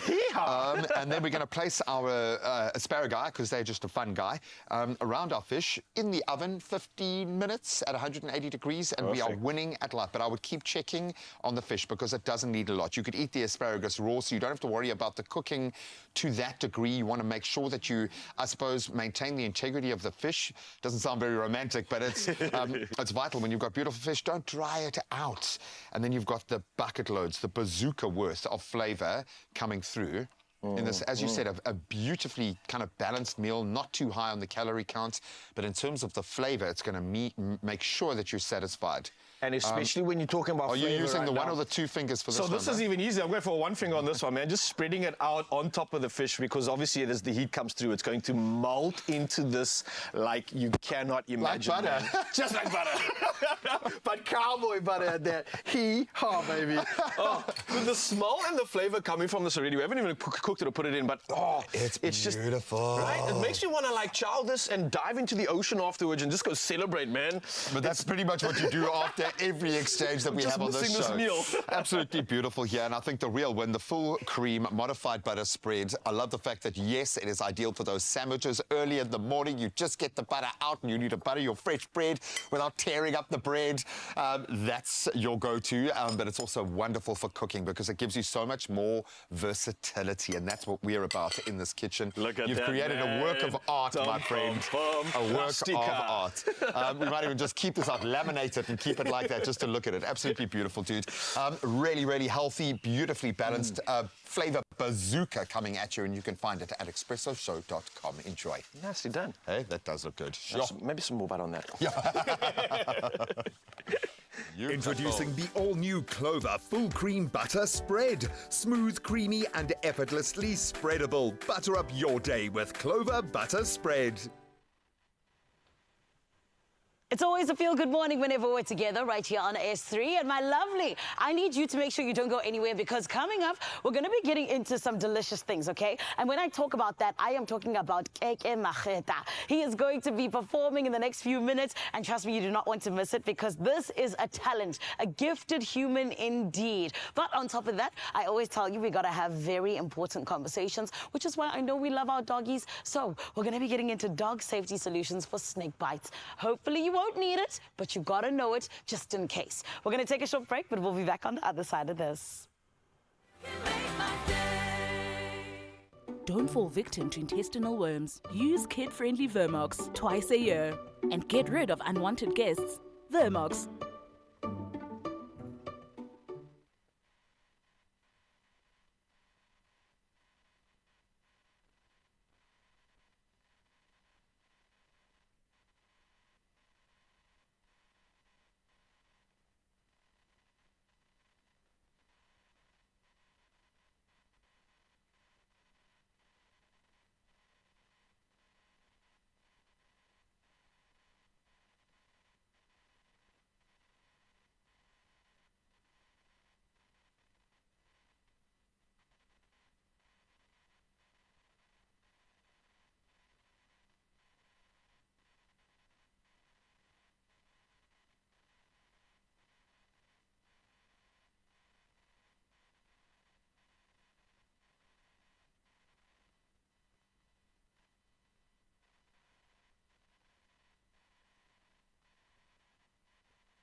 It's my feel-good breakfast show. Yes, Mzansi, welcome back. This is your Feel Good Breakfast Show. An incredible show we're having right now. Great conversations, great food, and now we have some great advice, and especially with the season commencing. Now, embarking on outdoor adventures with your furry companion is always obviously an exciting journey. It's filled with love and a lot of loyalty, I hope. But amidst the beauty of nature, unseen dangers like snakes can pose a threat. So, here to guide us through essential safety tips while out in nature is the seasoned snake handler, Steve Megan in the building, aka Steve the Venom Man. Brother, it's so good to always have you in the studio. How are you doing? I'm doing well, and yourself? Yeah, good, man. And I think this is perfect timing. I know a lot of us are going to start heading out for more adventures, especially as the season also changes. I know a lot of people are waterfall chasing now. It's cooler months, so we can spend more time in nature. But this also means that there's more potential threats, especially if we're taking our loved ones with us, right? Exactly. I want to ask you, how would you even identify or know that your dog has maybe been bitten by a snake, and whether or not it's venomous or poisonous? Can we even make out or tell the difference or figure this out? Okay, so venom and poison, the difference is the poison you have to ingest. So a poison would have been a chemical compound, whereas if a dog is bitten, there's three main effects that you get. So you get your cytotoxins, you get your hemotoxins, and you get your neurotoxins. All right, you want to explain to me what that means? Yeah. So your hemotoxins would be your blood-destroying venoms. So that stops your blood from coagulating, and you'll bleed from your fingernails, your gums, your eyes. Okay, so hemoglobin, that makes sense, Exactly. all right? Okay, cool. Your neurotoxin, it shuts down your nervous system, stops your signals from your brain getting to your heart and lungs, and stops your respiratory system. Oh, so that one kills you very quickly. Within an hour, a Cape Cobra can have you where you can't breathe. So you have to get to the emergency room very quickly. And then your cytotoxins obviously are flesh destroying, so that causes a lot of pain and a lot of damage.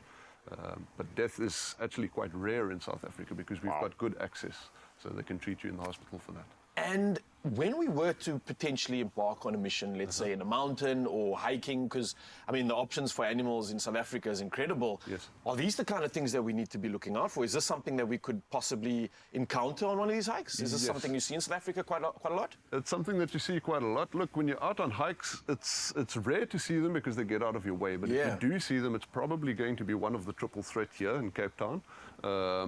You would see your puff adder most commonly because that is an ambush predator, so it doesn't move out of your way like the Cape Cobra and the boomslang would. So that'll depend on its camouflage. It's beautiful camouflage that it's got with its chevrons running down its back. Yeah. It'll blend into our foliage, and that's why it's got the yellows on it, because our fynbos has got a lot of yellows that favor that snake. Makes sense. And then he'll puff through his nose and he'll warn you. He'll say, "I'm here, be careful, don't step on me." Then it's up to you now. You must stop, look where the snake is, and then back up away from the snake. Yeah. The cobras, they'll hood at you, but if you give them a gap, they'll get out of the way.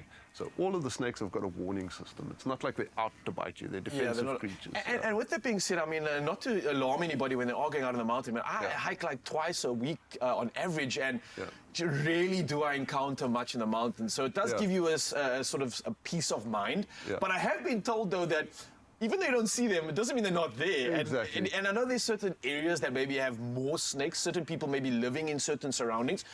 Are there any sort of safety measures that people could possibly put in place? I know maybe if you're living close to mountainous areas or bushy fields or something like that. Most is there anything extra that you can do to be like sort of more precautious about preventing these incidents from happening with our pets? So snakes want three main things. They want food, they want shelter, and they want water. Okay, so get rid of all those three things. So those three things are what attract them, exactly. So if you keep a lot of things in your yard, like building rubble or anything that snakes can hide under or mice can nest in, that's going to attract snakes. It's going to draw them closer. If you've got big water sources and there's not a lot of water outside in summer, they're going to come towards the water sources, so that attracts snakes. Okay. So you limit the things that's going to attract snakes. Make sure your property's tidy, make sure it's clean, make sure you can see nicely, your grass isn't too long, where a puff adder could be laying in the grass and you accidentally step on him. If you're out walking with your dogs, keep your dogs on a leash until you get to a nice clear area that you can see what's going on. If your dog starts going towards something to sniff it, pull it back and look what it's trying to sniff. Don't let it just wildly go. Don't let it go. Find out for you. Exactly. Because the other thing is a puff adder doesn't have a scent. It's one of the few animals with no scent. So the dog can't actually smell. Oh, oh wow, I didn't know that. Exactly, Interesting. because they're an ambush predator, so they mask their scent. So, All right, so let's just say if we were in that small percentage of people that maybe does encounter one of these issues and there's an attack that takes place. Yes. Dog, potentially. Yeah. What advice do you have for them? What do they do? Are there places or specific vets that they could go to? What do we do in this crazy situation? It's the same for people and for pets. So what you would do is you want to get to the closest emergency center that you can get access to respiratory tubes and things. So you would phone, if you're up the mountain and something happens to you, you'd phone 112. It's free from any cell 112, phone, and right. even if you don't have signal, it still works. Okay. So you'll be able to get 112 and they can come to you. So you explain to them where you are, what trail you went up. If you are able, you can start going down the trail calmly and meet them halfway. They'll come up with a stretcher and meet you. If you're incapacitated, they'll obviously come and find you. Ah, They brilliant. can helicopter you. So, and it's the same for pets because dogs react the same way as people do when they get bitten. Dogs actually fare a lot better than people with puff adder bites, for example. So Oh, dogs that get bitten by puff adder bites, they bounce back a lot quicker. Oh, wow. Most of the time. All right, well, educating indeed, and I'm definitely still excited to get on the mountain, just a little bit more, I think, educated and I think safe in doing so. Now, for humans, obviously, it's not just snakes lurking in the grass that we need to worry about. Our guardians of love can also pick up ticks and fleas during their beloved walks. But don't worry, because that's where NexGuard comes in. Now, NexGuard protects your pet from these hidden dangers so that you can both enjoy every moment outdoors and have it a little bit more worry-free. Now, NexGuard is a chewable tick and flea preventative that is available in a convenient 1 month or 3 month protection pack. And you can trust NexGuard to keep your pet protected, happy, and ready for the next adventure. And of course, if you're heading into the mountain, then you can also contact Steve. He's got some great advice and any warnings with any adventures that you are going on. And you can reach out to him. His number is 064 681 0779. But it gets even better, right? So I want some lucky viewers to start listening. Yes, get those lucky ears out because you stand the chance to win 2,000 Rand, and that's cash and a surprise goodie for your furry friend. All you got to do is simply reply to the competition post on Expresso's Facebook, X, or Instagram pages and tell us the following. What makes your dog your best friend? Oh, it's a good question, and I know we're going to get some great answers. But don't forget to use the hashtag NexGuard and the hashtag Guardians of Love in your answer. And the competition closes midday, Friday, the 3rd of May. Your T's and C's can be found on expressoshow.com. Steve, thank you so much for educating us. You're welcome. And I hope to not see you in the mountain for any of these reasons, but only for the good stuff. Definitely. We're heading off to Joburg now. Zanele is bringing us some entertainment. So let's dance, let's groove, and let's have a good time. What you got for us? Yes, Ryle, I like how you are feeling right now. Indeed, it is all about the dancing, the grooving, because we got the best in the building. Honey, coming to you live from the Johannesburg studio. South Africa, I'm going to need you to stand up, move the furniture. Let's get you ready for the day. Everybody, please put your hands together for, of course, none other than Keke Mageta featuring Slew. It is called Tembalami.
goodness. Did I not tell you about these beautiful voices? Jonga, South Africa, we are safe when it comes to music because we have only the most gifted people that are at the forefront of it. And the beautiful thing is that Keke is not going anywhere. You got to stick around. However, coming up on your Feel Good Breakfast show, we do get into some treatment solutions for allergies. I know round about this time of the year, they get a little bit hectic. So we're going to get that out the way and help you out, yeah? But then you've also got a couple of questions for us when it comes to child health care. So we're going to be getting those answered right here on Expresso. Do not go anywhere. This is where you need to be. There are stories of believers, and we're inspired by them all. We invite you to write your story with us. Your story matters. ABSA.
It's my Feel Good Breakfast Show. Welcome back to a vitally important medical discussion that speaks to, well, the entire family. And I know a lot of people have been affected by this, from understanding the impact on quality of life to identifying the right treatment and strategy. We've been covering all of the bases over the past few weeks to ensure that you and your family can thrive allergy-free. Yes, there is hope.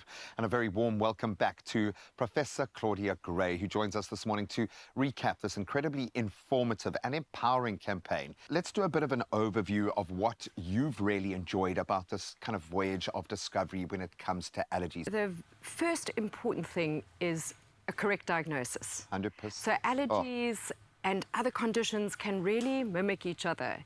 And you want to have a right diagnosis so you can institute the right treatment. So don't just assume that a snotty nose or a bit of eczema or whatever is an allergy. Have the right tests, see the right people, make the right diagnosis, and then you can also reduce your exposure to those allergens. For sure. Secondly, choose the right treatment. Be smart. Safety first, minimal side effects, good activity, ideally something that doesn't affect your cognition and your performance or your sleep. So you can carry on as normal, but reduce your symptoms. So those are the two main things. Get the right diagnosis, get the right treatment. There are tools that you can use throughout the entire family. It just requires the understanding and being empowered. So let's burst a few bubbles here in terms of the Cape Town local crowd here. Because Cape Town might have the best mountains, best sun, best sea, best beaches. When it comes to allergy season, maybe not so much. Talk me through location and what can kind of weigh in on that side of this equation. So actually, we're still the best because we don't have the most allergies. Allergies are ubiquitous. Yeah. So wherever you are in the world, you're going to encounter an allergen. So even within South Africa, lots of cockroach and storage mite and house dust mite, mold. Cape Town, dust mite and pollens. Central Joburg, the Highveld, pollens, maize pollen. So every region has a different set of allergens. So it just depends on what most of the population reacts to. House dust mite is universally common. Grass pollens are often area specific. As the climate changes, we're also going to see a shift in allergies.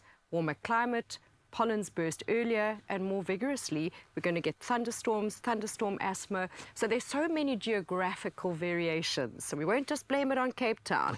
This one You've got to have is something. universal. You've got to have something, man. Come on. And it's so worth doing the deep dive, certainly for your kids, it's a massive thing when you see them being inhibited. Yeah. Having a non-drowsy suspension, the ability to be able to tackle this in lower age groups as well, how much of a difference can that make? I think it can make a huge difference. And obviously, as a pediatrician by background, I'm a big advocate for medicine safety. Safety first. You do not want to cause side effects in children unnecessarily, and that includes things like sedation, drowsiness.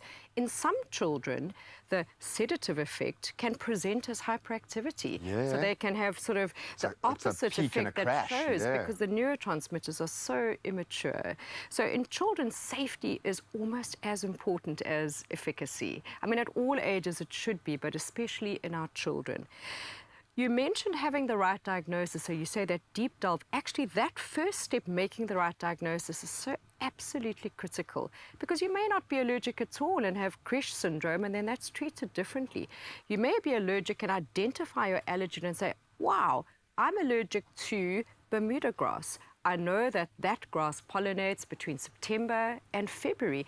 That's the time when I'll take my medication and preempt it. Yes. The best way of knowing your allergen and preemptively treating it really means you down-regulate your naughty histamine receptors and you're going to have much better control rather than willy-nilly just treating it on demand. So usually for allergies, your long-term daily treatment is the best way of managing your particular symptom. The importance of having something that is fast acting in your world, because I would imagine if I feel this pressure on my job, you must have a level of expectation when people walk through your doors that's next level.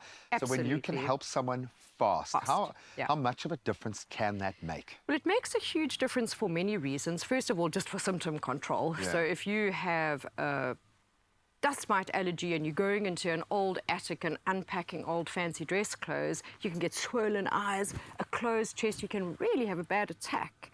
And then if you take something that's going to take 10 hours to work, or, you know, steroids take an hour and a half to work, and everybody tends to go towards steroids, it's absolute rubbish. They're full of side effects, they work slowly. So there, a quick-acting antihistamine is absolutely imperative. So that's number one. Number two, generally the newer generation quick-acting ones can be taken at higher doses than necessary if you need to. So if you're having a terrible day and you've taken it in the morning, you can take it in the evening as well. The third thing is if something works fast, patients get faith in it. They know, this has worked for me. Mental battle, if it works too slowly, they can't see that temporal alignment with taking the medication and feeling an effect. So you're going to get better compliance. Overall, be smart. Be smart, like our prof. The smartest there is. Thank you so much. Absolute gem. You can harness the power of knowledge in this sense. There is a community, a tribe around you, and you can use it to conduct a symphony of wellness in your home where allergies play no discordant notes at all. And with the right strategies and awareness, we can orchestrate a life free from some sneezy crescendos, which is probably the only way I'll reach a crescendo with my lack of musicality. Professor, you are amazing. Thank you so much. Thank you very much for the opportunity, Graham. Don't let allergies get in the way of life. With Telfast, you can unleash your potential and live life without limits. Nothing beats Telfast for fast, non-drowsy, 24-hour allergy relief.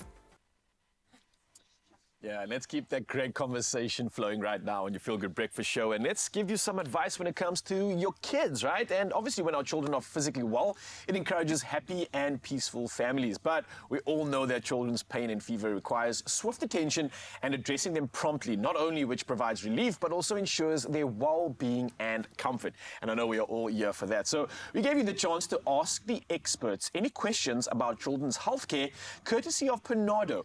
And today we have an expert in the building. We're talking about general practitioner Dr. Leila Kassim, who is here to give you the answers that you need. Yes, this is an incredible opportunity, right? It's like a live consultation session with a real-life doctor right here. So let's dive into this firstly before I get into it, though. Doc, how are you doing? Are you good? I'm well. Thank you for having me. Yeah, thank you so much for being here. So we're going to dive straight into these conversations, and a lot of questions have been coming through. First up, we have Emmy Grikwa, who wants to know how to control a high fever. So this is a question, how to control a high fever. Doc, what do you got for us? So that's a very good question, and we are in the flu season, so we'll be having lots of kids having fevers. Okay. So it's always important to know non-pharmacological or pharmacological ways to reduce a fever. Non-pharmacological is basically taking all the hot clothing off your child, tepid sponging, and then pharmacological would be either using a syrup like Panado syrup or a suppository like an Empaped suppository. Okay, cool. So you've got options both on the outside and the inside. So that's like a double-edged sword, like right there. I love that. All right, so the questions have been coming thick and fast. You are in demand, Doc, let me tell you that. So we're going to carry on doing that just now. Another one coming through saying, after how many days of fever can you start or should you start worrying, I'd imagine? Answers to that? Yes, so another very good question. I would say that it's not always related to the amount of days, but rather you know, the severity of the symptom. Or the intensity of it, yeah. The associated symptom. Okay. But I would say give it about 3 to 5 days, and then you should worry and chat to your healthcare provider. Also, associated symptoms. So if they have a fever with decreased level of consciousness, or they are not at their baseline. Also, if they have a fever and they have perhaps a seizure, that's a danger sign. Oh, wow. So that's very important to worry about. Okay, yeah, for sure. And I'm loving these questions so far. Doc, thank you so much. This is absolutely great advice. We're going to keep the questions coming right now. We've got more to dive into. Next one is, how do we prevent children from getting the flu? Is that even possible? I mean, children go into so many crazy places at schools and adventures, always using their hands. Is it possible to even assist in this manner? So I always say it's always good to make sure that you boost your child's immune system.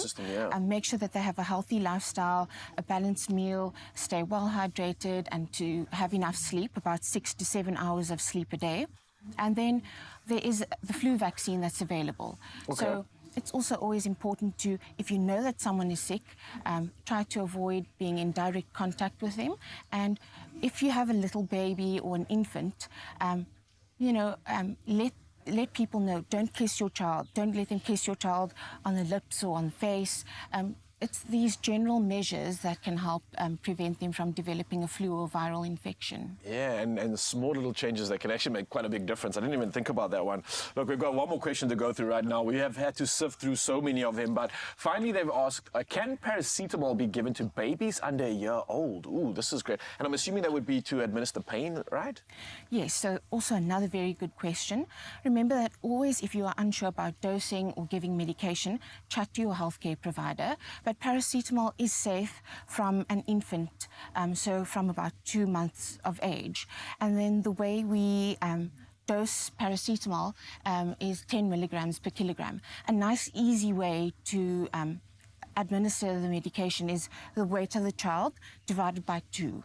Oh, so, okay. But it is safe. It's safe in infants. Brilliant stuff. Well, Doctor, thank you so much for coming through. This really has been educational, to say the least. And I think answering a lot of questions that have come through. And let me tell you, there were so many questions, and we are appreciative of your time. I want to say not only thank you, but also I'm hoping that you have an incredible day. If anybody out there, Mzansi, is looking for some more advice, then you can obviously reach out to Dr. Leila Kasim. She's based in Claremont. So, yeah, another friendly doctor and general practitioner at your service if you do need. But again, this was very, very insightful and such a pertinent conversation, especially for our kids. So, like the experts give you the assistance you need, I think Panado gives you the power to fight your children's pain and fever. Now, your clear choice is Panado grape and grape-flavored syrup that is free from sugar, alcohol, tartrazine, and colorants, making it an alternative for all the free additive benefits. Now, remember, because it's free from colorants, Panado grape is a clear syrup, and it's a great option for anybody in need. Doc, thank you so much again, and I wish you a healthy day ahead. Thank you for having me. Absolute pleasure. Well, Mzansi, I hope you've got your health boxes ticked right now, and we've got so much more to dive into on your Feel Good Breakfast show, so definitely don't go anywhere. New Panado grape flavor syrup, colorant, tartrazine, alcohol, and sugar-free. Giving you the power to fight their pain in a new flavor that is great. I mean grape. It's a clear choice in fast pain and fever relief. All right, so not looking too far ahead. We've got the next few minutes covered. Of course, the Wheel of Fortune is back on SA television, and we're going to introduce you to the incredible presenter with the mostest. Rorisang is going to be at the helm of what promises to be a life-changing experience for anyone who gets to take part. And then, of course, we've got the small matter of Mother's Day just around the corner, and Chef Clem is going to step in with some beautiful gifting ideas, and I mean exquisite. We'll see you now.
It's my feel-good breakfast show. And that is how you refresh yourself first thing in the morning. And we're going to refresh you for the next hour. We are going to have a blast, but we do actually have a job to do. Let's get into those official duties with some sporting and news headlines, and then the fun can resume. The man's refreshing himself, and I absolutely love it. And we're going to refresh you with one last edition of our headlines, starting with the national news up front and national and provincial elections, which are taking place in 30 days from today. Now, that's the headline for today as we talk about it, and voters who wish to cast special votes can still apply to do so until Friday. Now, special votes apply to voters who, for physical reasons, cannot visit polling stations themselves, but then apply for a home visit by an IEC officer. Now, those for who other reasons will not be able to visit a polling station on polling day, the 29th of May, may also apply to cast a special vote at polling stations on the 27th or 28th of May. Well, sticking to national headlines, the presidency says the mining group BHP's planned takeover of Anglo American without the company's SA assets is not due to waning investor confidence in South Africa. Now, the president's spokesperson Vincent Magwenya said BHP made an offer to take over Anglo American last week, but the offer was rejected. Now, BHP's focus is largely on Anglo's copper mines in South America, and Anglo American said the $39 billion offer was opportunistic opportunistic and undervalued its value and future operations. Now, Magwenya said BHP's commercial interest in Anglo is not an indication of investor confidence in South Africa. Now, moving over to international headlines, African heads of state and government officials have said rich countries need to commit record contributions to help developing nations combat climate change. Now, at a meeting in Nairobi for the World Bank's International Development Association Summit, Kenya's President William Ruto called on donors to pay at least $120 billion into a specially created low-interest World Bank facility. Now, citing Kenya's own devastating floods and a severe drought affecting countries in southern Africa, Ruto said there was an urgent need for collective action to ensure the planet's survival. Well, next up in international headlines, the U.S. Secretary of State hopes Hamas will accept what he has called Israel's extraordinary generous offer, and that's for a Gaza truce and hostage release deal. Now, Antony Blinken was speaking as a Hamas delegation discussing the new proposal with mediators from Egypt and Qatar. Now, a source close to the talk said everyone involved was cautiously optimistic. Now, the proposal includes a 40-day truce in return for the release of hostages and the prospect of displaced families being allowed back to the north of Gaza. Lastly in the headlines, something to definitely inspire many. Galina, the adventurous cat which accidentally journeyed an astonishing 1,600 kilometers in a delivery company's return box all the way from Utah to California in the US, has been reunited with her loving family. Now, this feline survivor endured almost a week without treats or sips after sneaking into one of her family's packages undetected. Now, Matt and Carrie Clark launched a frantic search when Galina vanished, posting neighborhood flyers for clues. Now, fortunately, a kind-hearted Amazon worker named Brandy Hunter rescued Galina from the box. And a microchip scan at a local vet then led to the joyful reunion as the Clarks flew to California the next day to bring their beloved pet home. Now, Galina's escapade became a heartwarming story of resilience and furry family love. Well, I'll leave you on that uplifting note, and hopefully the rest of the headlines can do the same. But here's G-Man with the latest when it comes to all things sport.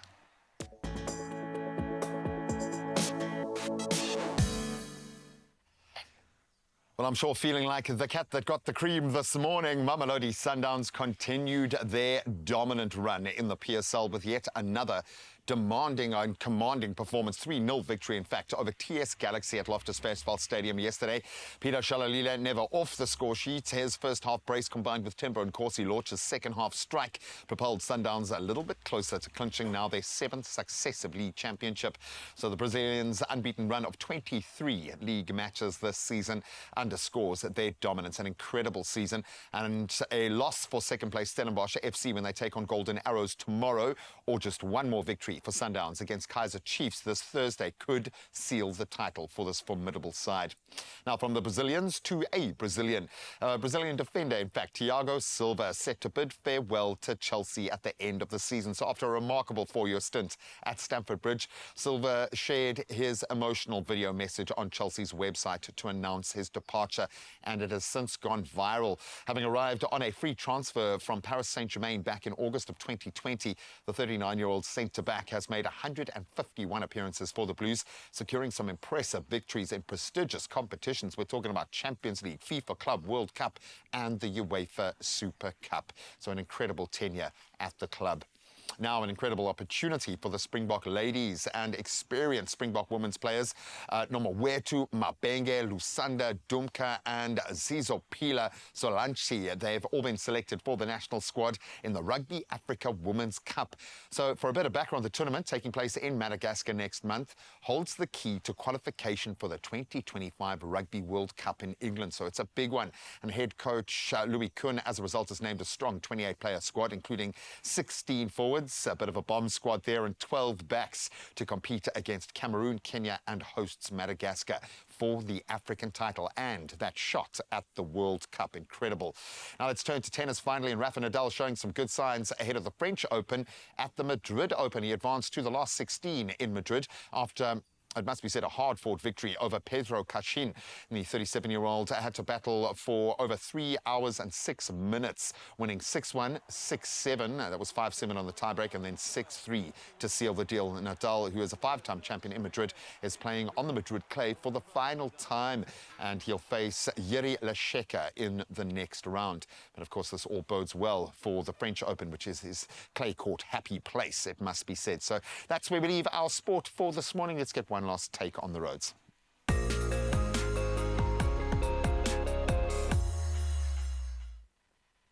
Thank you so much, G-Man. Yes, one last time, let's see how we can serve you when it comes to the roads. And let's move to Cape Town in Bonteheuwel. Now, there's heavy congestion, and it is being experienced on the N2 inbound at Jakes Gerwel Drive. So if you're on the area, and as you can see from the visuals, please maintain a safe following distance and do plan your route accordingly. From the roads now, we dive one last time into the world of weather to see how we can assist you.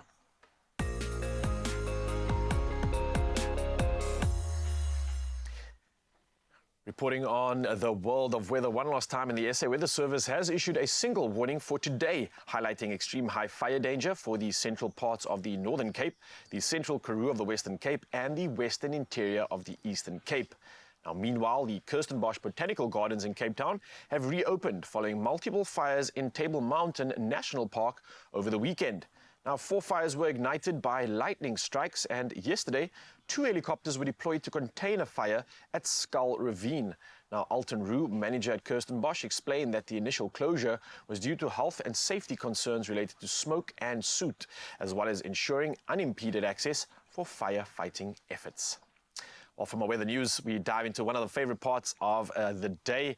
And once again, look at this sunrise view of the hour, sent in by Farid from Thailand. We've gone international from across the world. Wow, you just know that these sunrises on the beach are just phenomenal. Farid, you're making us jealous, but at the same time, well done, man. I hope you're having an incredible time out there in Thailand. Thank you for sharing that beautiful sunrise view, and we'll do it all again tomorrow. So keep it coming, Mzansi. The number's 063-408-8863. We would love to celebrate your sunrise view with the rest of the country.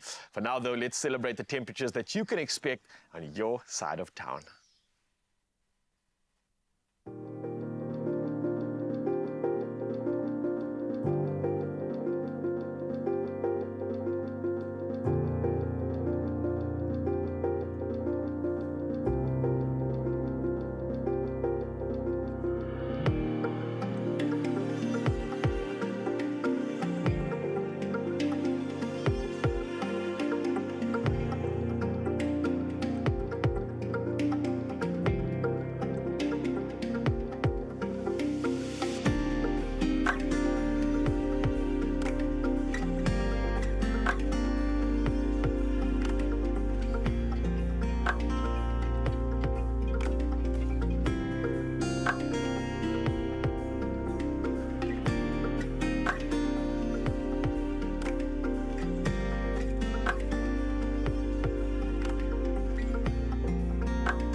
Right, I'm going to speak it into existence. I'm going to manifest for you right now. 25 million rand is yours. Whoa. It is. It's yours. Just think it. Think it into existence. No, it could be, because if you play Powerball and Powerball Plus today, you could get your hands on 25 million rand in total estimated jackpots today, this Tuesday. It's so much money. Now listen up, man. Play Powerball for an estimated 17 million rand, and you get Powerball Plus for an estimated 8 million rand. But as always, if you want to win all this moolah, you need to play, and here's how.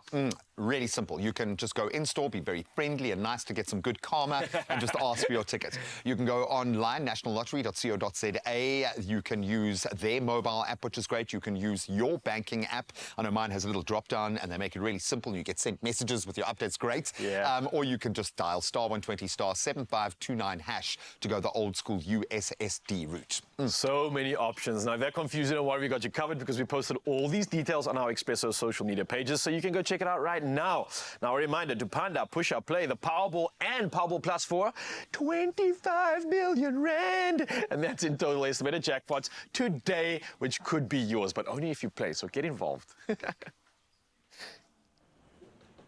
Oh, man, I always say, it's always lovely to be able to tell you how you can win, right? But that you're already winning just by being tuned into your Feel Good Breakfast show, especially when we have the likes of this human here. Rory, what's happening in the next few minutes? Oh, so you guys need to stick around because she's here. Also, the presenter of Wheel of Fortune, South Africa, Africa, the world is here. No, I just had to throw in the extra. Stick around. It's going to be nice. Exactly. I heard that she's incredible. She is. You know what? Her resume, credentials, listen, personality, listen, creativity, ambitionality. I love the ingenuity.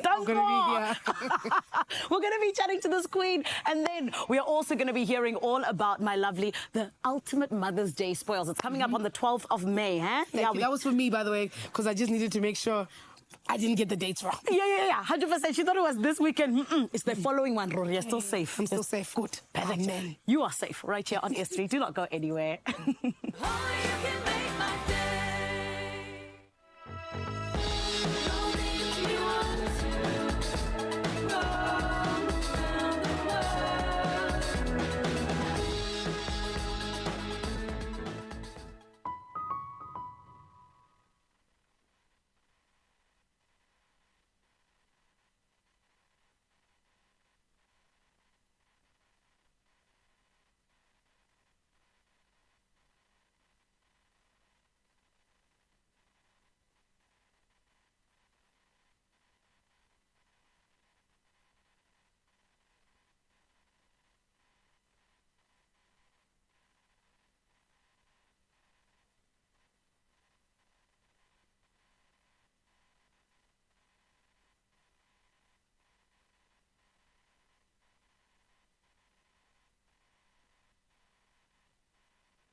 It's my Feel Good Breakfast Show. The breakfast show is feeling good. And it is because Rorisang Tandekiso is in the house.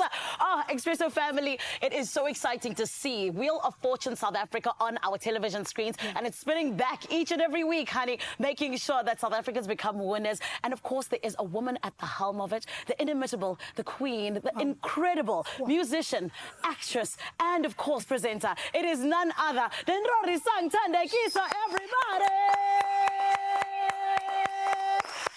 Now look, just in case you have not had a chance to check out Wheel of Fortune just yet, here's a little sneak peek into what you can expect. Your time starts now. Good luck. Macaroni and cheese. Macaroni and cheese. Is this the correct answer? It is! I've never been so happy to see mac and cheese up here. I'm literally going to lose my lashes.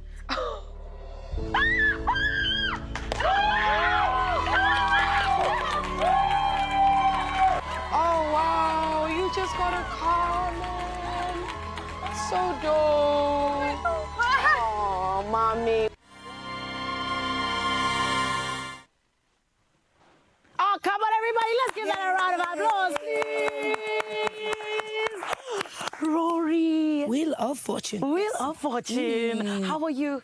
I'm good. No voice, but good. Yeah. Excited. It's a great time. It's a great season. Yes. I think anybody in our career who gets to do, I don't know, I think like in your work career, you want to have like certain types of formats that you've jumped on, right? Yes. And a game show is just one of them. It really is. It really is. Like, yeah, we grew up on Zama Zama, so I feel like it's my and Jam Alley, yeah, you know? it's my era now. Exactly. And this is why you were the perfect person for it. But not just the perfect person. Rory Sang Tandekizo, you are the first woman to host this show in the world, in 40 countries. Over 40 countries. What does that mean to you? Sure, since it's in the 70s, and that Wheel of Fortune came.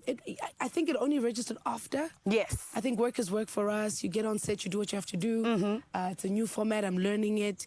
And it's when the press releases started getting out and I got phone calls and I was like, that's actually quite huge. Wow. But also just the trust that, the brand Wheel of Fortune has, the production company, the different entities that are involved in itself is just a humbling, just experience. And it's about time. I think it's a good door that's opened. It definitely is a good door that's opened. 100%. And Rory, we all trust you. I trust you with my life. Yes, you have to. Exactly. But don't. Okay. Rory, people come there and they trust you with their luck, right? Because they come and they play the game and hopefully walk away with something. I mean, we even had the lovely lady we just saw who won an entire car. I stopped being professional. I was like, dude, you won a car. Exactly. It was amazing. And this is the thing. I think it's so beautiful that as South Africans, we get to experience something like this because it's very different to a lot of the things that have happened. Absolutely. But if someone's sitting there and they're like, how does Wheel of Fortune work? How would you explain it to us? So I think it's the simplest way to put it. Think word puzzles. Okay. Right? Okay. Think hangman. Oh, yes. You've got to figure out the word way. before. I think that those are the best ways to explain it is you've got these word puzzles that you've got to figure out within a very short space of time. Yes. But like you're saying, it's very formally orientated. Your grandmother can play, you can play, your mom can play. Yeah. Everyone can play because it's words that we interact with every single day, different categories.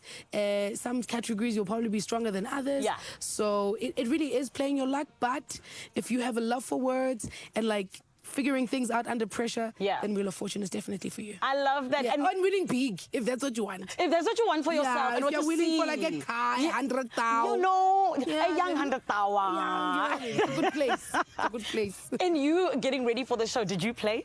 I did play. Okay. I was horrible in the first few times. Oh, no. But now, hi, Kinswembo. It's your stuff. Baby girl. Come on. Yeah, give me the category. Any category you want.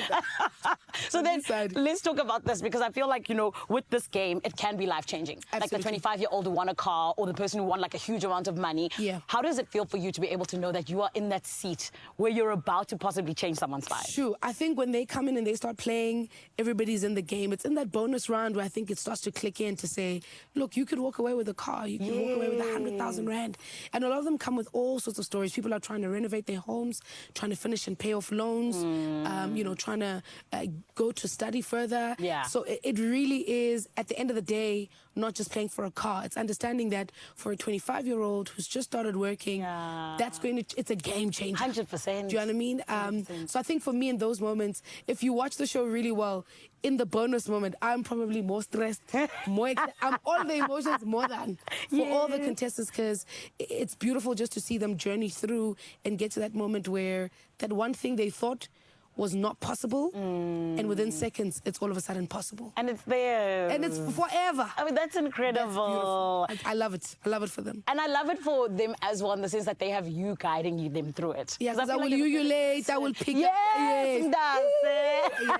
So tell us about that as well, the experience of kind of just like engaging with those people and really being able to just go through that experience with them. You know what I love about Wheel of Fortune. It's made me fall in love with South Africa again. Oh, it's a very crazy dynamic because there's people from everywhere. We have people from Kuruman, and then they're standing next to somebody from Limpopo, standing next to somebody from Cape Town, and it's just like these worlds coming together and how all of them relate. Yeah. All of us want to help somewhere. All of us want some bit of relief. All of us want a bit of luck to just assist us. And it's always just so beautiful to see ordinary, everyday South Africans take a chance and walk away winning big. Yeah. It's a dream job. And we are truly fellow South Africans. Absolutely. Oh, I love it. Absolutely. Rory, I know how busy you are, but you're not going anywhere anytime soon. Really? No. We are keeping Rory with us, everybody, because we're going to be playing a young game with her. We're going to be seeing just how good she can actually do at this game as the host of Wheel of Fortune. It is so exciting. The first woman to do so in the entire world, on the globe, in the universe. You know what I mean? So do not go anywhere. We're going to be getting into it very, very soon. But first and foremost, our Cape Town family has got a little something for us. Hi, guys. Over R500,000 has already been given to Wheel of Fortune fans just like you. By spinning, buying or solving, South Africans have walked away with extraordinary prizes with just one easy spin of a wheel. And that next winner could be you, but you've got to be in it to win it. Make sure you catch us every weeknight at 7:30 only on S3. And who knows, the Wheel of Fortune could be rolling over to you next.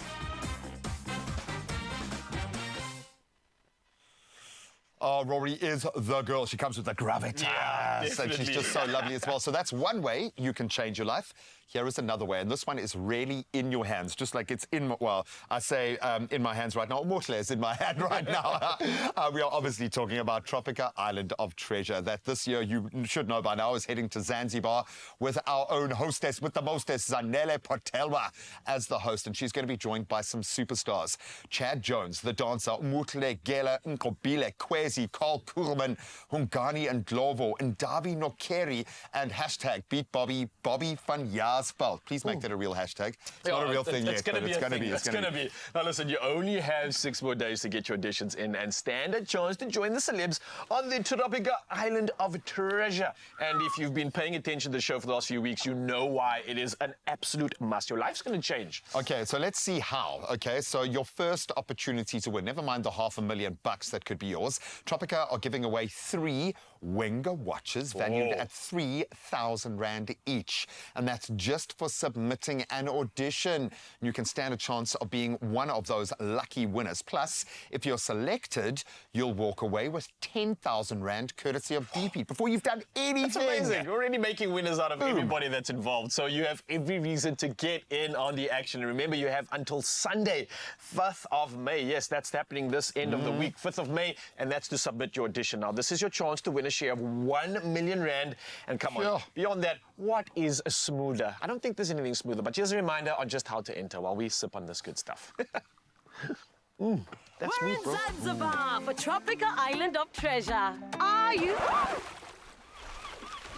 Did you just swim here from South Africa?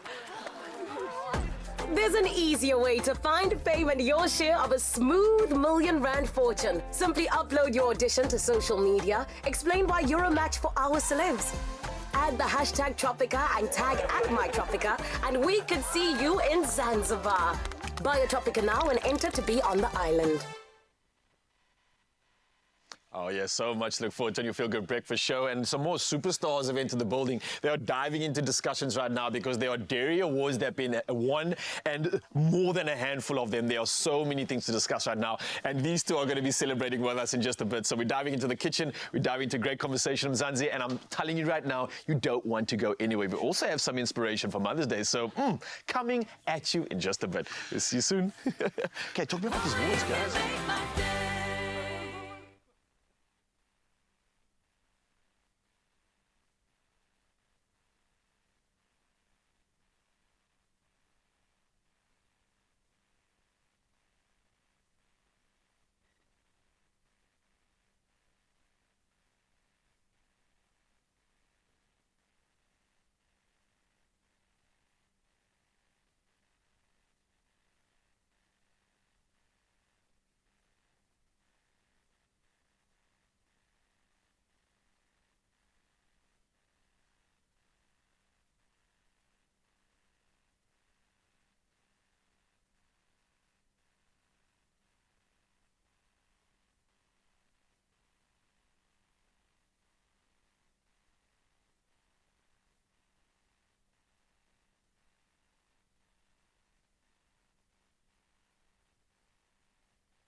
It's my feel-good breakfast show.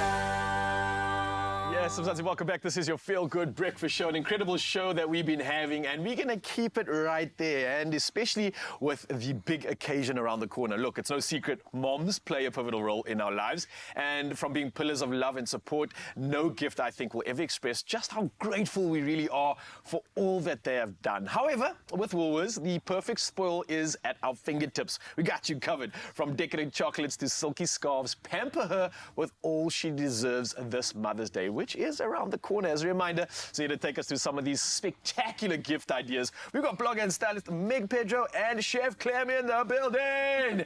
And that means when the two of you are here, we don't have to worry about anything. We've got options, we've got inspiration, we've got it all covered. Feed us. All right, I'm gonna go first. Yes. Okay, we're gonna talk about different price categories. So okay, I'm gonna nice. go under 150 and under 250, okay? Brilliant. So let me start off with the pearl earrings. Wait, hang on. You just said on live TV this is under 150. Under 150. Are you sure you're saying this correctly? 150. Whoa, Let me just get. Now you've freaked me out. Let me get confirmation from the sidelines. Sure. Under 150. There we go. We got so a yes, nod. yes. Under Everybody's 150. saying yes. So you're gonna get pearl earrings for under 150. And I mean, but when I was going through this, Meg was like, how classic. Yes. And I think it's absolutely true. Pearl earrings, how classic. They'll be coming through with a decadent selection of chocolates. We absolutely love those. Pocket size, because it should just be living in your pocket at all times. Break in case of emergency. Yeah. Ba-ba, boom, happiness. We got the detailed mugs, and we're coming into mug season right now. So there's the ideal gift right now is mugs. Everybody's loving a mug. We got a hand cream. Our makeup artist, Bernice, every morning when she does my makeup, before we leave, she goes, a picky rumpy on your hands to make it look beautiful. Wow, you get the It's VIP amazing. service. I didn't get that offer. You don't get that? Bernice, we're going to have some words, eh, wherever you are. Here we go.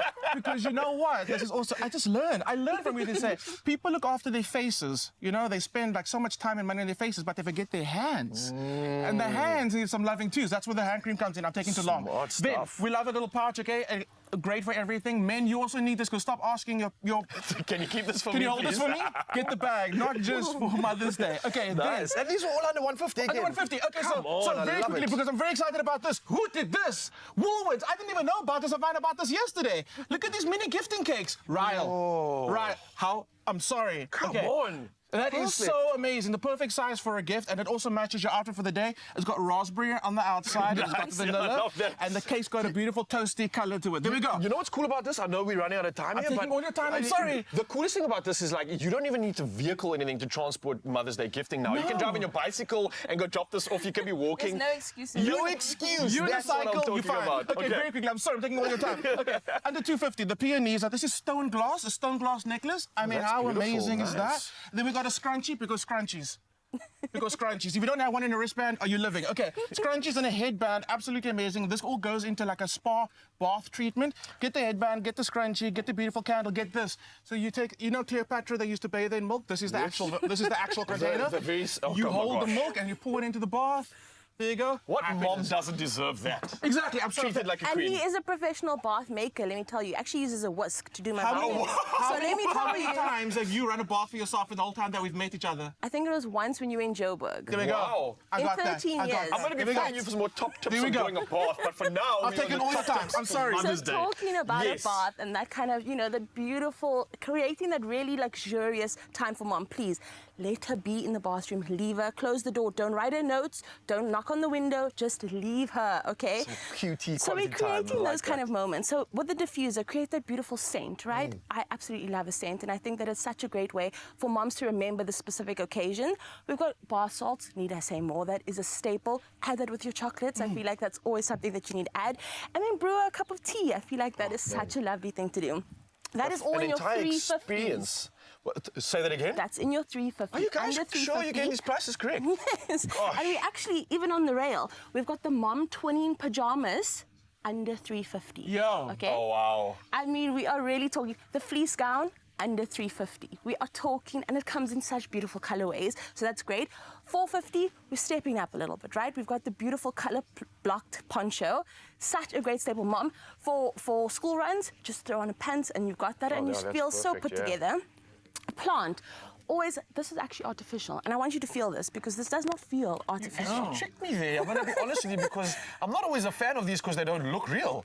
But 100%. okay, you got me here. This is, and it feels like... Woolies, we have stepped up on our faux plants and it's absolutely something. You know, if you don't have a green thumb, this is a great thing. And this to is a make it look timeless beautiful. gift as well. It You don't have really, to really order is. it. Oh, really nice. is. And we're kind of talking about luxury again. We've got a beautiful sleep mask, which is such a luxurious thing to have. Mom, really slip it over your eyes.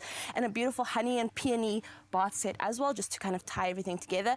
And for the fashionista, we've got this beautiful enveloped crossbody bag. Again, mom needs to carry everything. Yep. That's the way to do it. This is the way to do, not even Valentine's Day, sorry, Mother's Day. I'm like just feeling the love right now that I want to get these gifts for every day, clearly. And I'm so grateful that it comes within so many different budgets. We've got options here and we've got ways to also make great statements that I think our mom deserves. Meg, I think you're winning when it comes to creating the experience for mom. You've really nailed it over there. And then Chef Clem, when it comes to just donning her in some of the greatest looks, you guys have come with a perfect balance for Mother's Day gifting. I can't think of a better way to do this, so well played. And for you, Mzansi, what more do you need other than to shower your mom with love, gratitude, and gifts? And that's for this Mother's Day. And we've got options here, as you can see, so you can shop these ultimate gift selections and more at Woolworths. It's available in-store, online, and of course on the app. But that is not all. We've also got a 1,000 Rand Woolies gift card to give away.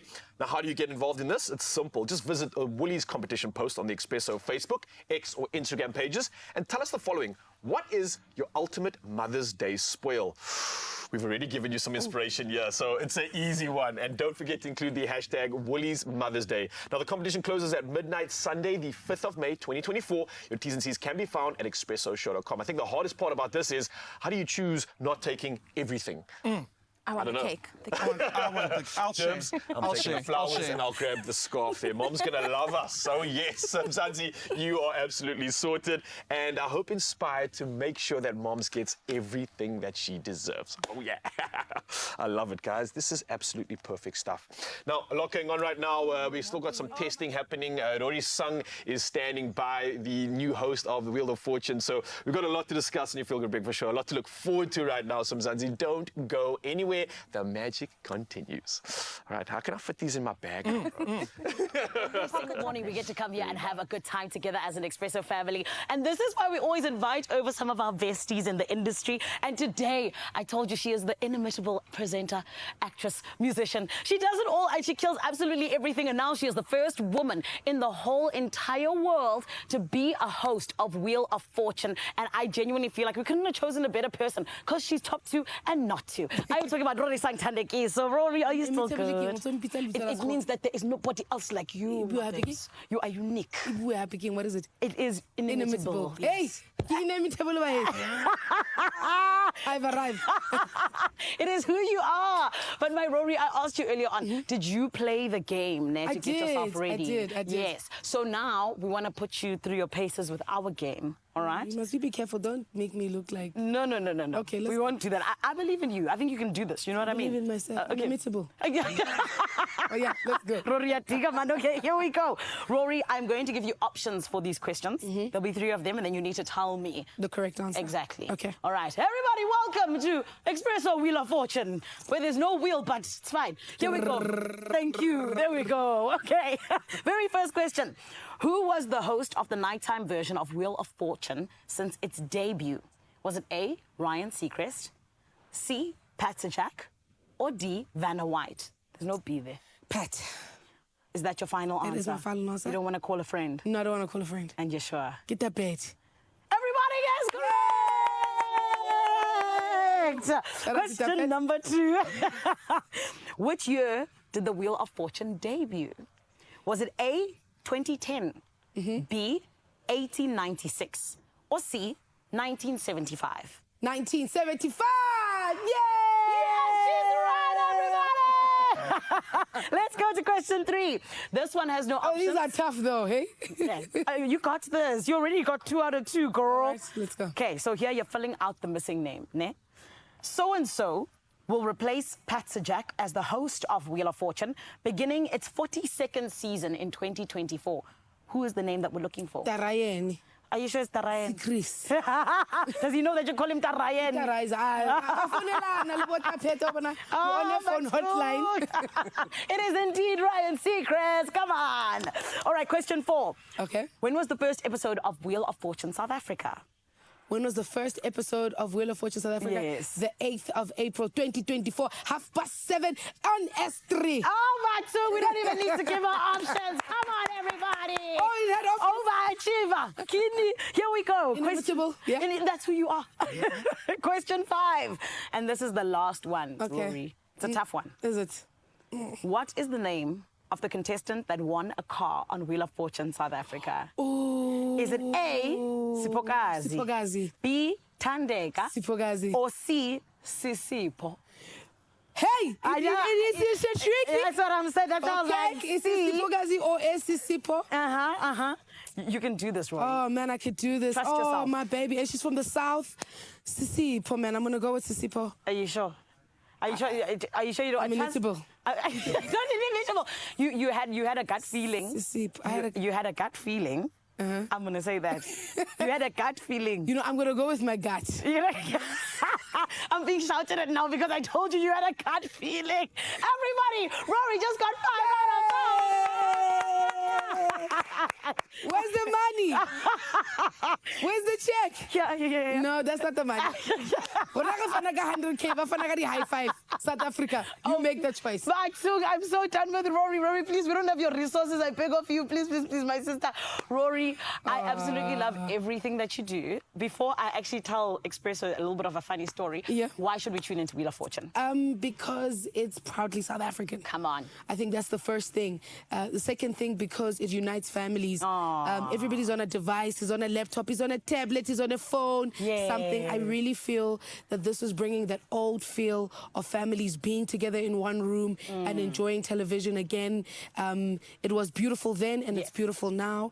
And if you want to get your family together every day to have a moment, just 30 minutes of your time, then this is definitely the show that you can bring everybody together with. And it's proudly South African. Yes. And we're doing it in Africa as the first country. Yes. So we should celebrate. The leaders. Yes. With and we our can cause a lot of money. That's right, exactly. Thank you very much. Also, I just want to say, Rory, we love you. You're incredible. Thank you for everything. By the way, Rory was one of the people who was very instrumental in me becoming a TV presenter. Tell them about this weekend. What was I doing? Why don't I have a voice? She was screaming for me at the Metro FM Music Awards when I was doing my links. And it's Killing because she is the person who is the biggest reason I am. We love you and congratulations, my Rory. Make sure you catch Wheel of Fortune on S3, my friend. You cannot miss out. You heard from Rory why you do need to go and watch it. And honestly and truly, it is an experience to go along on the journey with Rory and the contestants. And who knows, maybe it could be you one of these days walking away with that money or that car. You're tuned into your Feel Good Breakfast show. Do not go anywhere. We know our Cape Town family has always got lovely things in store for us. Hi, family.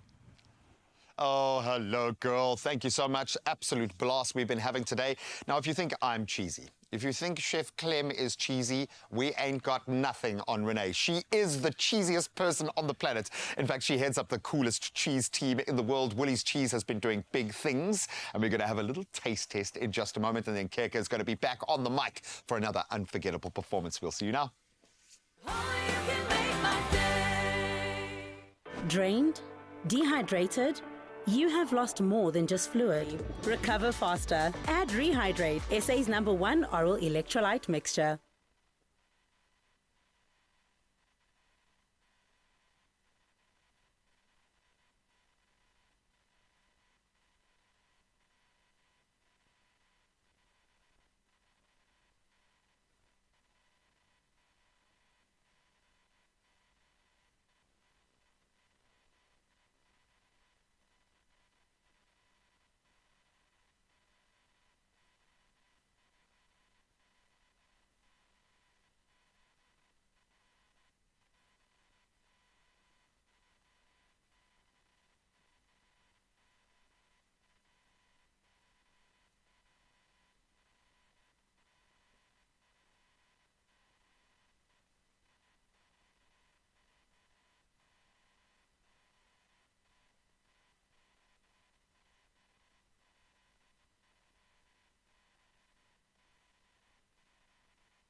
It's my feel-good breakfast show. Welcome back. It's time for cheese. Yes, I know it's always cheesy on our show, but this is extra cheesy, okay? We know that Woolworths is known for providing us with the highest quality products, and they've proven it once again. In fact, they've been validated on that journey. They are proud to be a recipient of not one, not two, but 114. What? Okay, let me say that again. 114 South African Dairy Championship Awards. I don't know how many awards there are, but that's almost all of them, I would assume, including 14 Quality Awards and Product of the Year for 2024. I've got so many questions already. And of course, Woolworths cheese specialist Renee Groenewald is here to tell us more about the awards that they've won, this incredible event, obviously. But she is also a Cape wine master who is obsessed with flavor and nuance, and most importantly, the people behind it. So she has a very unique perspective. And then another person who is obsessed with flavor and a little bit of cheese, Chef Clem, is here to make sure that we get to taste some of these world-class cheeses. Guys, thank you so much for being here. Renee, congratulations. I'm going to give you a high five. 114 awards. How many awards are there? I think it was 115. Yeah. And they didn't want that other one anyway, okay? But congratulations. That's incredible. I suppose maybe the answer is in the question, why do you take part in these awards? What does it mean to you to get this kind of validation? Graham, for us, it's a great way to gauge product preference and also trends. Yeah. They've received over 1,000 entries this year, and we are 86 judges from 52 different companies. So wow, it's a quite diverse test. panel. Woolies has been a sponsor for many years. We truly value what the Dairy Championships is doing for the industry. It is ensuring that it grows, but also ensuring that we have access to high quality raw material. And then the obvious one is to award prestigious and beautiful products and also people. So it's kind of like a baseline shift of the entire industry. But with that, the pinnacle gets a little bit higher as well. When we start to talk about those absolute exquisite pinnacle cheeses in this space, now you've got to be proper because everyone is doing so well. What are you most proud of when you look back over this recent standard, this season of cheese? What products really get you most excited? Well, the product part is the easy part. It's more about the people. So this year, for the first time, Agri Expo has introduced the Game Changer Award, which is to recognize young, skill and influential people and inspirational people. So unfortunately, you have to be under 40. So I can still go, dude. I've got 3 years left. You can sneak in. Oh, brag. Okay. But we want to congratulate Clement October. He's from Stanford. No, he's from Stanford Cheese in Klein River. They Klein River Cheese in Stanford, and he's been phenomenal. And he's also been involved in these 2 beautiful products. It's a wash rind Gruberg, so Alpine style products. I don't know if you want to taste them, maybe. Oh, don't even joke. So we can do a 6-month one. And it's, yeah, I would love to. Are we going to go for the Gruber? Should we taste Is this the one down here? There we go. Oh, thank you so much. Okay, so break it down for me. Clementine, I do have quite a nuanced palate when it comes to cheese. I think, thankfully, my grandfather introduced me to really sleepy cheese when I was really young. I love it. I love how nuanced, and we joke about the opportunity of pairing wine with cheese, but there's a reason why palates will gravitate towards the same thing because of the nuance, because of the depth of flavor. Tell me what is going on in this particular cheese. So this is not a intense, wow, hits you in the face if you taste it. It's very complex. It's very layered. It's stripped back. It's almost a light product. And with washing it, every time you wash those molds for 6 months, every single day, it's super labor intensive. Wow. Develops different flavors from the outside, giving it a lighter but very, very subtle flavors. I know you're saying it, wow. but I actually want people at home to visualize it. Someone literally washes the cheese every single day. Water, right? This is now with a brush and a very specific brine. Literally washes it, and it's so amazing. The flavor, it's almost like when you say it's a little subtle, but it allows the milk to come through and to kind of shine. It's very creamy. There's a nuttiness that's there. And in the background is slight citrusy kind of just coming through. Exactly. Well, so it journeys across your palate. It's amazing how many different experiences of flavor and mouthfeel you'll get from one piece of cheese. No. My mouth is watering so much. I mean, if you want to start a culinary journey, start with this. It just wakes up the brain, literally. beautiful. If that's not product of the year, Wow, I'm like, that's wow, delicious. what is going to be product of the year? But let's do a swap first. Let's do a swap. I want you to get closer to the cheese. Thank you. There you go. This is our product of the year. It's now the 5th time it's won. It is mature Gouda. So this product has been on our counter for 15 years.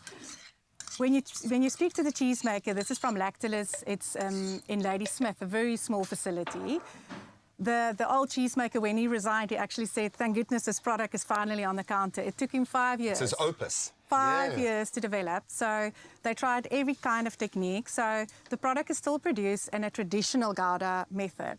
But they still use copper vats, they still use wooden racks to age it and mature it very slowly in a very specific atmosphere. But he said there's one specific Dutch culture that they include. Because what this product is doing, it is an intense umami bomb, but it's also creamy. Still Gouda. It's creamy. So if you get to 10 months, they normally become really crumbly, which is a lovely attribute, but this one is creamy. It keeps that integrity. It's lovely. Can we have a taste? Please, you guys taste it. What are you doing there, Clementine? You've jumped at the wheel. I've got some of the Woolies goat feta, which I'm very excited to try. I love goat feta. It's quite sharp. It's got quite a unique flavour. And the fact when you turn it into a dip as well, you kind of, what's the word? The flavors are English is done. Transfuse. But basically, the yogurt takes on the flavor and kind of just subdues the goaty feta flavor. It makes it so delicious and moreish. Again, it gets your mouth really watering. So the goat's milk, feta in, and we're going to add in yogurt, like I said, a little bit of lemon juice goes in, a little bit of salt, a little bit of pepper. We were actually talking before we went live that I keep my extra feta in the freezer. Oh, wow. And then I end up just microplaning it over whatever I'm serving it with, because you end up using a lot less, but you get this beautiful snow of feta, and that way when it hits your tongue, it just melts, and you get all that flavour instantly. I love that. You guys have given me almost too much for my little brain to process. This Gouda is next Are you getting the level. salt crystals? That is, but you get that. It is exquisite. So but what the I want- mouthfeel, everything, just amazing. What I dude. want you to do is I want you to imagine when I turn this, it's going to go... Okay. 1, 2, 3. And then you pour it, and then this creamy, beautiful feta dip comes out. You know what? It's okay. I don't know. It's not working, so we're going to taste the feta. We're going to taste the feta. Everything. We're going to actually continue until all of this cheese is finished. We're going to? Tell you about the awards. Absolutely a beautiful experience for me, but I think for the Woolies team, the validation they deserve. Let's hear it again for all 114. It's not the team, it's the cheesemakers. It's the cheesemakers. Well, they're part of the family. You guys have outdone yourself at the SA Dairy Championships. Well done to you. All of the dairies out there, the cheesemakers, flying that flag so high and making us so proud. Thank you for our smorgasbord today. And you can, the bottom line, shop these award-winning cheeses every day at Woolworths, and that's available in-store, online, and on the app. I need more of this Gouda. Oh my goodness. word. Thank you, Cake Teasy, Fo Sheezy. Oh my goodness, I can't believe we're already so close to the end of the show. But you know what? We're ending off on a high because this is what we deserve as an Expresso family. So in a little bit, I told you Keke Magenta was not going anywhere. He is about to sing his new song for us, and it's going to be absolutely amazing. And you can't afford to miss out on it, okay? So stay exactly where you are. We're going to take a short break, but when we come back, honey, we're getting into it with Keke. Stick around.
It's my feel-good breakfast show. Welcome back, you beauties. We want to come back one last time from Cape Town to tell you this. Just go and do it. Win yourself 25 million bucks, because that's the reality. Powerball and Powerball Plus offering 25 million rand in estimated jackpots today. Today. Now, play Powerball for an estimated 17 million rand and Powerball Plus for an estimated 8 million rand. But as always, if you want to play and get involved in this competition, then you need to pay attention to this vital information right now. And it's simple, okay? You should memorize this by now. You can go and get your tickets in store. Just be really nice to the person selling you the tickets. You can go online, nationallottery.co.za. That's their website. You can go onto their mobile app.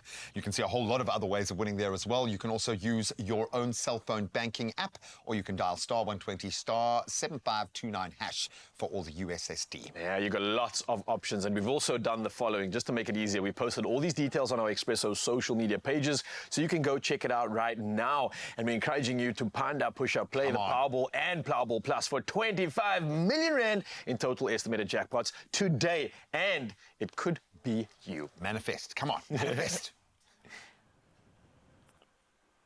Expresso family, we can definitely count ourselves lucky today because, oh my goodness, we've got KK Mageta ending off the show for us. So everybody, please put your hands together for Aya Fezek. Ah.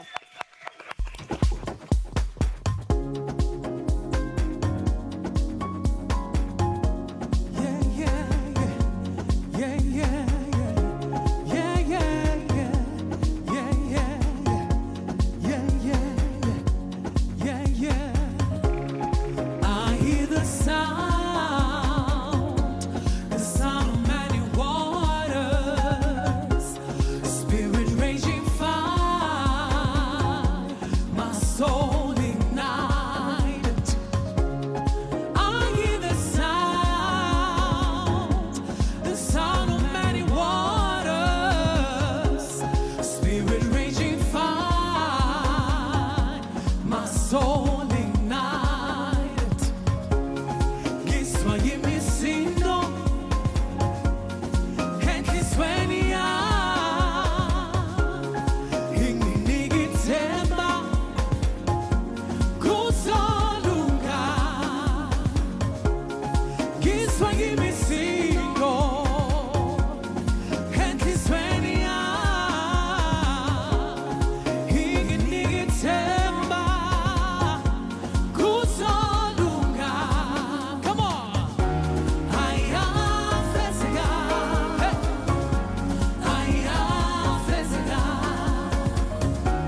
Introducing the all-new Clover Full Cream Butter Spread. Smooth, creamy and effortlessly spreadable. Butter up your day with Clover Butter Spread.